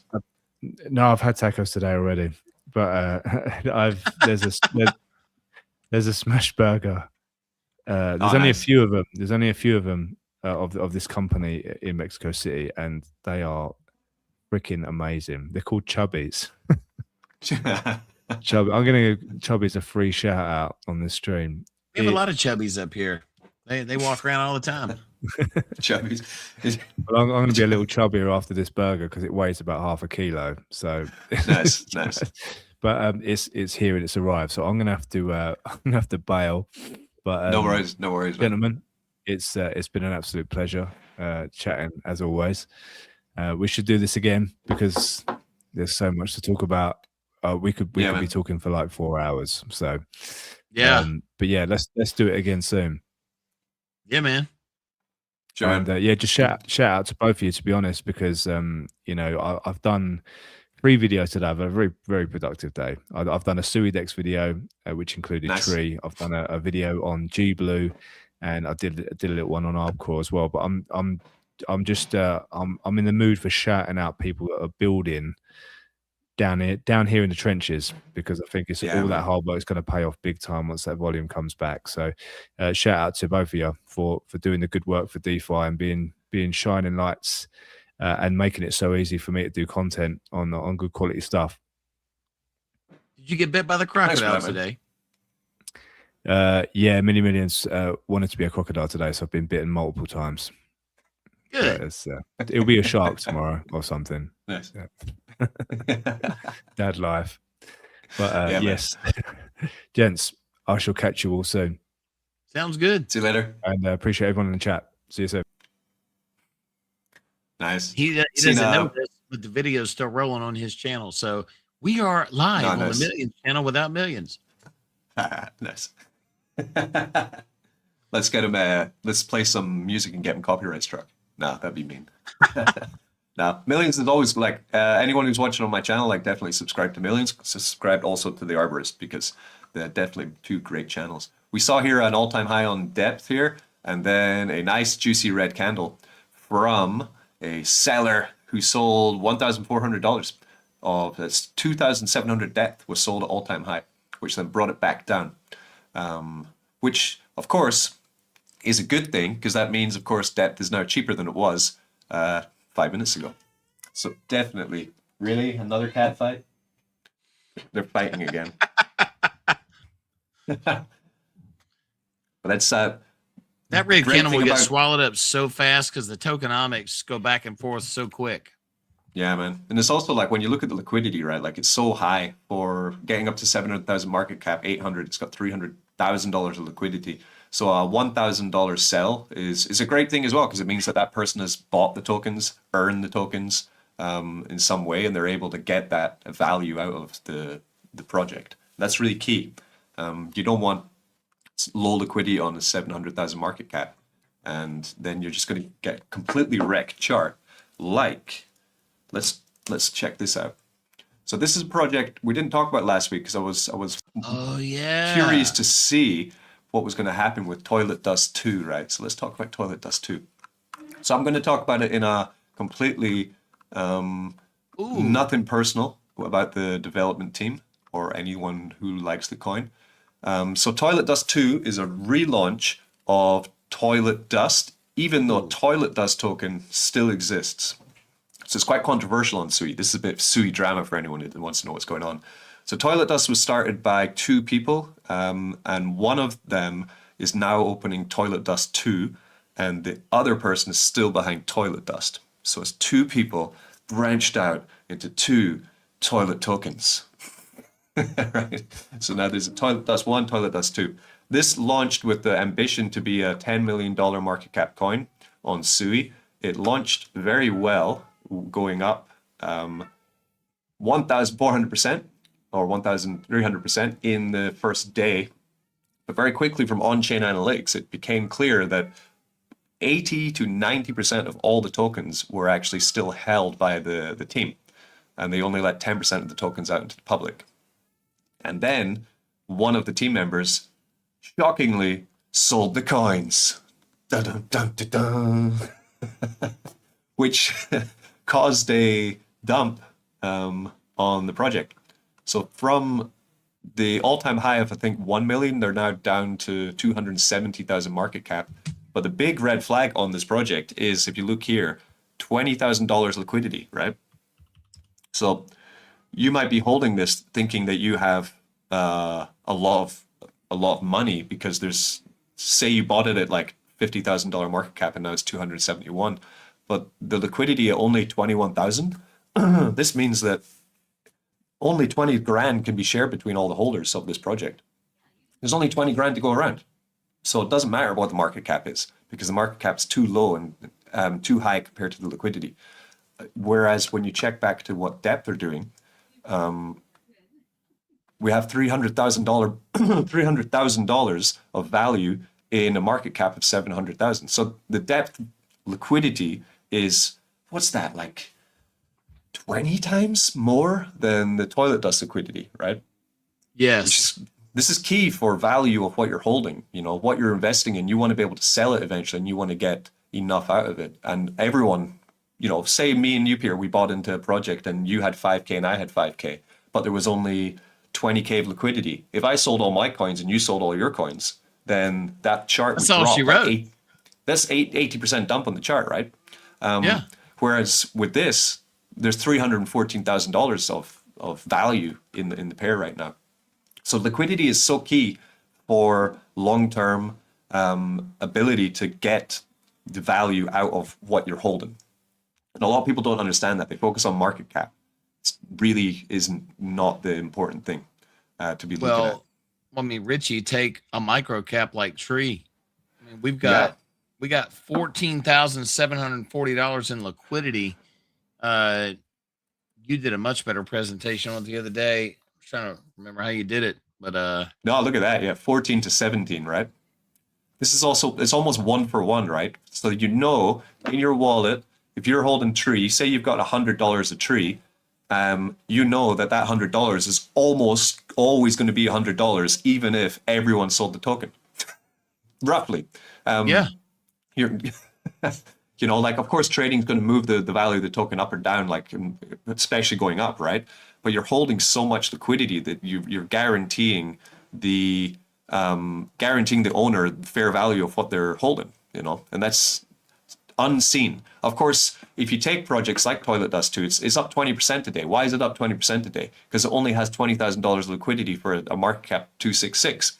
So a small buy, a buy of $500 is going to give this a 5 to 10% pump, because they have barely any liquidity. And this is kind of like the play for meme coins. They fool people into thinking that the chart's going up massively. On their wallet, they're seeing a 20% gain of how much they have, but actually they don't really have that, because as soon as someone sells, it's going to evaporate, right? And then it goes back into Richie, where you've had the discussion, and I've actually started doing it on SUIDEX, is burning LP tokens to make it permanent LP. Yeah, exactly. Like, this is also, like, that's you basically gifting your holders value forever to sell or to buy into. You're gifting them liquidity for people to buy the token at any time, and you're also gifting them value for whenever they want to profit take on their investment.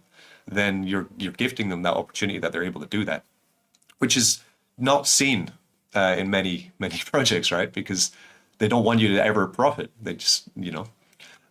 But yeah, in Toilet War, so we have Toilet Dust 2 at 21,000 liquidity and 267 market cap, and we have Toilet Dust, $29,000 liquidity and 260,000 market cap. So these guys are neck and neck now. These two toilets are warring it out. And I'm not going to tell you which one I like more. Like I said, I want to keep this completely impartial. I want to look at it from a... Sounds like a complete shitstorm. Yeah, it does. I want to look at this Toilet War just from a like mathematical aspect, right? On liquidity, market cap, volume, right? And they're almost identical. So it's quite fascinating to see what's going to happen. If only they just kept one toilet coin, they'd have had a bigger market cap maybe. But I don't know. It's interesting though. Yeah, which one would you go for? Would you go for the old original toilet, or would you go for the new shiny gold toilet? Which one?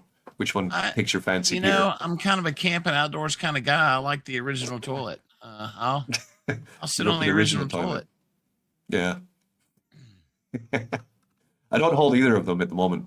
Sold on my toilet when we reached highs, and then we knew in October everything was going to kind of collapse. So Yeah. that's when I sold most of my beams. I just kept my Sui Trump. I kept my tree.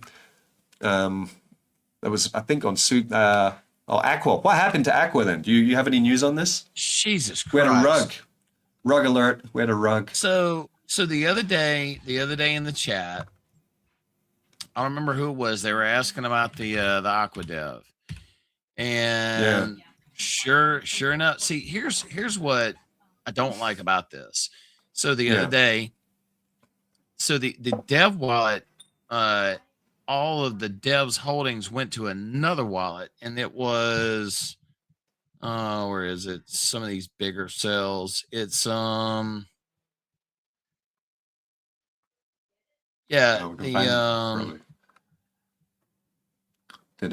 6340. Yeah, I think that's it. 63. Here's one. Yeah, here we are. So this is the dev wallet 6340, right? Yeah, and that's it. They're out. Yeah. Sell. So this was like 3 days ago.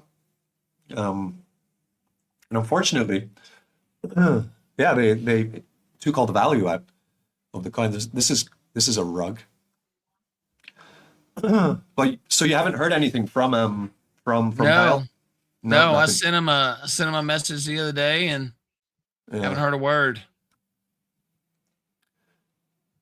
Yeah, it's a tough game though, because I mean it's not like the AquaCac token wasn't a large market cap, but I think there were a lot of people holding a small amount of people holding quite a lot of the tokens. You know, I think is what it was kinda tempting, happened. Rich, you to do a CTO on it, but I'm working too hard on Tree, like you saw earlier with the games and things we're working on.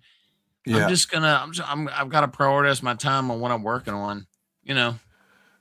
Yeah. Yeah, I don't think it's the dev wallet because it's only got a trade history of 1 month. But it was the wallet which was adding liquidity to all the dexes and things, and then you see like sells here, sell out. Yeah, so then this wallet moved its funds to another wallet and then to another wallet, and then finally cashed out essentially. And then it wound up in a wallet somewhere with like $2 million in it. Oh, really? Yeah. Who was I talking to? Brett, you and I were talking about this. Yeah, it wound up, it went somewhere crazy. That could be a bridge. Oh, okay. Let's track. Will we track it? Okay. Yeah, So, let's do it. let's have Everybody track. get your popcorn out. So this is his wallet. Well, you want Sui has really bad blockchain explorers, so it's kind of hard to see what's going on. But this was the wallet. You want to come to activity, then you want to you're going to find the send. So this is the one. So here's him breaking liquidity of he sold his tree into USDC. He sold his Aqua into Sui. He swapped his Sui into USDC. At the end of all this rugging, he got out $1,000. So not the biggest rug in the world. We've seen like, Hawktwa Girl, she rugged like loads more. But then eventually he sent it to this wallet here. So DEED0. So we can go and see what he did, what this wallet did. Which is here. You can see it's empty. So this was a wash wallet. The funds were sent in and then immediately sent out. So it went out here and it interacted with this one. So then it went to this wallet. And this is... There's the big boy. Oh, yeah. Wow. It's a lot of money in this wallet. What's going on here then? Activity. Right? Nah, but look, like it's 2 minutes, 3 minutes, 6 minutes, 28 minutes, 32 minutes. Interesting. So it could be a hack. Maybe he got hacked. He may have. But you know, But, like, this Richie, is- I'm gonna tell you, man. I'm sending messages on X, Telegram. I'm gonna say it for the Yeah. record. I just hope the dude's okay because I've Yeah, talked to him on voice chat. And absolutely. he was a nice guy. Yeah. That's quite strange though. Like, look at this wallet, man. It's like every minute it's getting like 4 grand, 10 grand, 10 grand, 40 grand. Yeah. Strange. Interesting. So I guess we can check what it's doing. Yeah, it's just receiving and sending. It's not doing any swaps.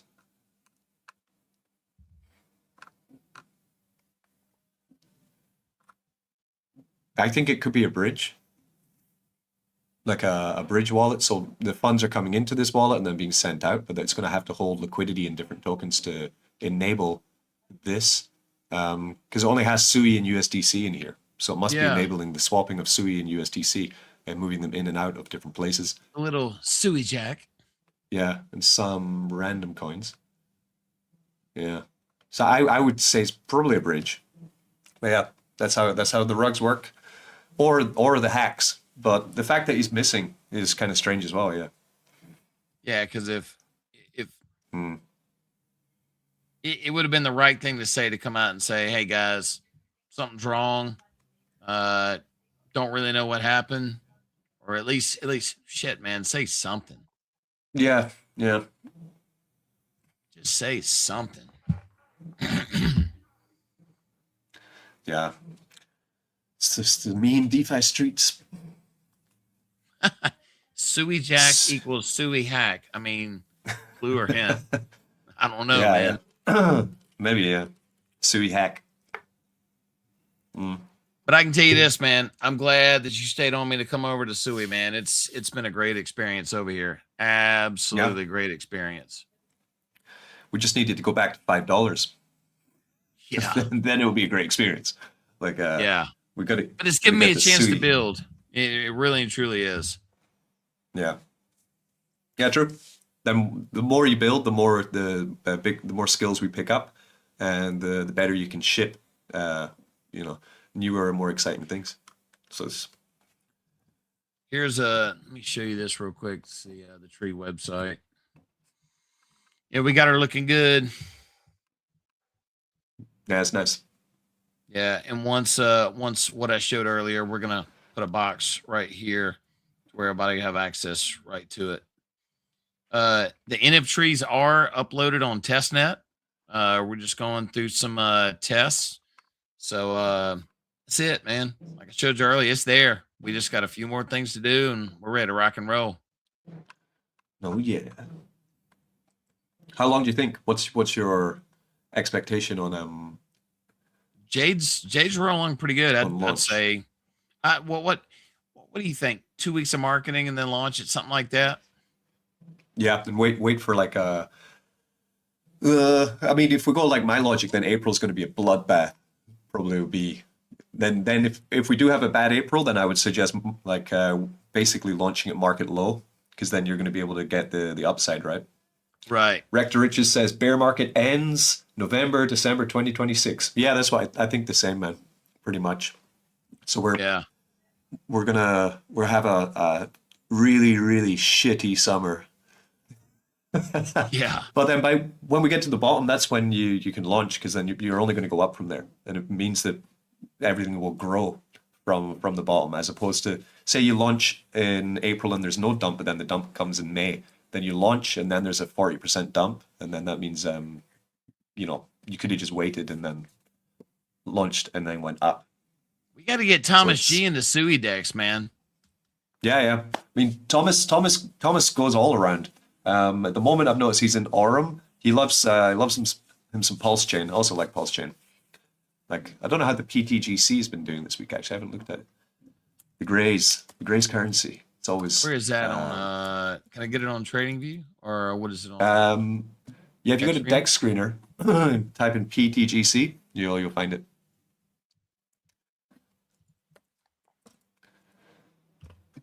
Oh, 7% dump today. Juicy dump. Yeah, you take the top one. Usually it's all right. Oh yeah, big dump. Nice. but it's still going up. The trajectory is still bullish. There's just some sell pressure. Essentially, what's it like? 37 million market cap. Liquidity good. They have liquidity all over the place though. Their liquidity is in this hundreds pool's of coins. Right near 550K. Yeah, but like they have 500K, 100K, 200K, 70K, 60K, 30K. Like they're everywhere. Liquidity all over the shop. We need to drag Thomas G. Ritchie in on a Thursday night and get him for the yeah dog moment. Oh yeah. We with the yeah dog. Yeah dog. Yeah, Thomas G. Next week, you wanna come on stream? I'll message him and see if he's up for it. That'd be fun. Man, we really get it out everywhere. Yeah, exactly. It's bear market. We got to huddle together like penguins. You know, Moonshot Max is back online too. Oh yeah, we could try to get Max as well. That'd be fun. Yeah. We could get that guy from Coin Bureau as well. Who's that? Nah, he's a huge YouTuber. I'm just joking. Oh. That'd be something. You know the British guy, Coin Bureau. Oh, I know who you're talking about. We need Aaron to come to Sui. Depth, G Blue, water like names the Sui fluid. Yeah, but Aaron codes in Solidity. He's not a Sui coder. That's the big problem. You'd have to learn a lot of. That's why there's not so many builders on Sui, because it's very tricky to make things, and then make sure that they're safe. Because for Aaron, like say he builds something on EVM, like he tells me he's built it, I put the money in because I know that he has he's cut his teeth coding in Solidity. So whenever he's created something, I don't even have to think, oh, is there going to be any issues with the contracts or any of that? I'm just like, okay, let's go, boom. But if he was moving to a brand new code language and structure that Sui runs on, then of course it's going to be a little bit. But I'd love it if he did. But he's having a lot of success with Abstract Chain. So yeah, I think you guys better jump on this red candle on Depth. I'm telling you, because yeah, exactly. When everybody wakes up and sees this, they're gonna be all over it. Oh, Richie. So Depth has two pools: Depth in G Blue and Depth in USDC. I didn't know that. Yeah. But I think the USDC until the other day. I think the USDC pool is not the deepest though. Not the deepest. It's not bad, 60K. Oh wow, so they have even more liquidity. Wow, they have 400, 300, almost 400K liquidity actually. Yeah, that's capturing all the bond proceeds. Nice. Yeah, right now, especially, let's see, so big price difference too. 53 cents in the USDC pool and 51 cents in the debt pool. Yeah, and the bond market is 51 cents right now too. Yeah, but there's a 5% tax on the tokens. So. In the bond market? No, I'm saying in the two pools. In the USDC pool, it's 50. Oh, yeah. What's that?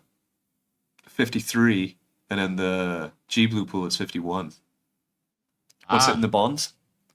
51. Okay. Yeah, I've never bought the bonds. So you buy, you're supposed to get a cheaper price, right? Yeah. But it's a bit of a gamble because if it pumps, I guess, if it dumps or pumps, then you're going to get, you're kind of predicting what it's going to be in the next couple of days, right? It's a 2-day vesting period. I did it twice. It paid off. I got it at a 5% discount, somewhere right in the, 35-cent range. With as much as been burnt, it's gonna be hard for it to go way back down. Hell, everybody sacrificed it. Yeah. Yeah, man. True that. Yeah. All right. I think I'm gonna head off for the day, and I'm gonna go do some. What are we now? 11:30 in the morning. It's time to maybe go for a swim. Might go swimming today. Take my spoon. Hey Thomas, man, that's the new trend. Bring a spoon to your stream. Exactly. If you're not bringing a spoon, then it's got a gingerbread man on it as well. Look at that. The reason I have a spoon actually is because I'm hosting with my bar. We're hosting a golf tournament. So my bar is called Susie's Bar, and we're doing the Susie's Open is the event. So it's a golf tournament here in China. We have 28 players competing for the title. I've only played golf twice in my life. But I'm going to play 18 holes tomorrow, which is going to be embarrassing. But the main thing is we're hosting the event. We have a bunch of stuff, actually. We have hats. We have balls.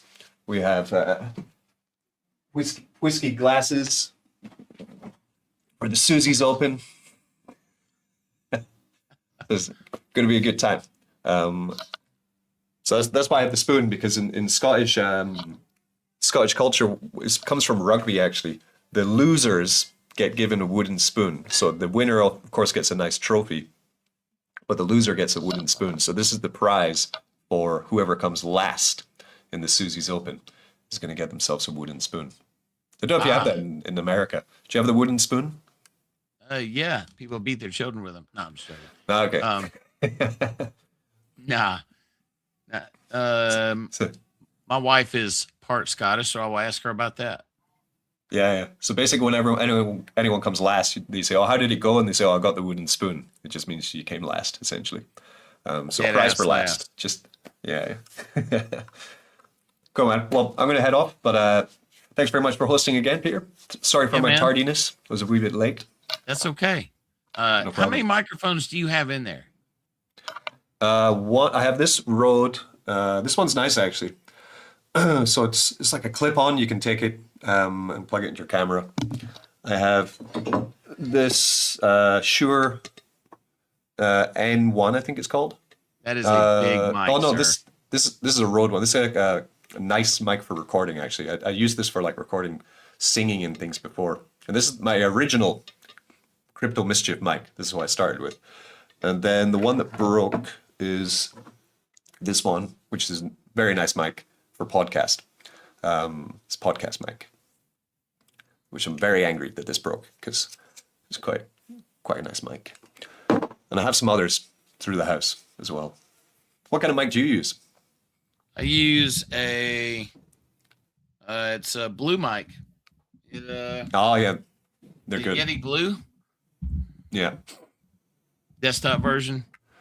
This. Yeah, it's a good mic. Blue makes some Yeah. nice mics. Yeah. But usually with microphone, like you can't skip on quality, and quality in sound quality is always price, basically. Yeah. Like you When- try when and I save first money started- on. When I Yeah. first started doing parades, people were like, look, we get it if it goes out of focus for half a second, but we're not going to forgive bad audio. They just won't. Yeah, exactly. Yeah, exactly. Absolutely. Yeah. I hate You bad enjoy audio. your day, and Yeah. good luck on your golf. Yeah, it's gonna be And, fun. I'll have some videos.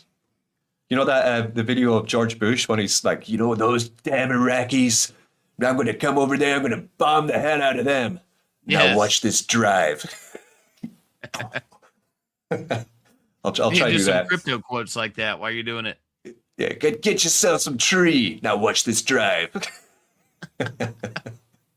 Is the course, is it wooded? Is it like a beach course? What? It's brutal, man. I went to see it. I went to meet their like sales team to organize because we have a big signing wall, and they have flags set up with the Susie's logo. Our logo is like a hot girl drinking a beer. Is the Susie's logo?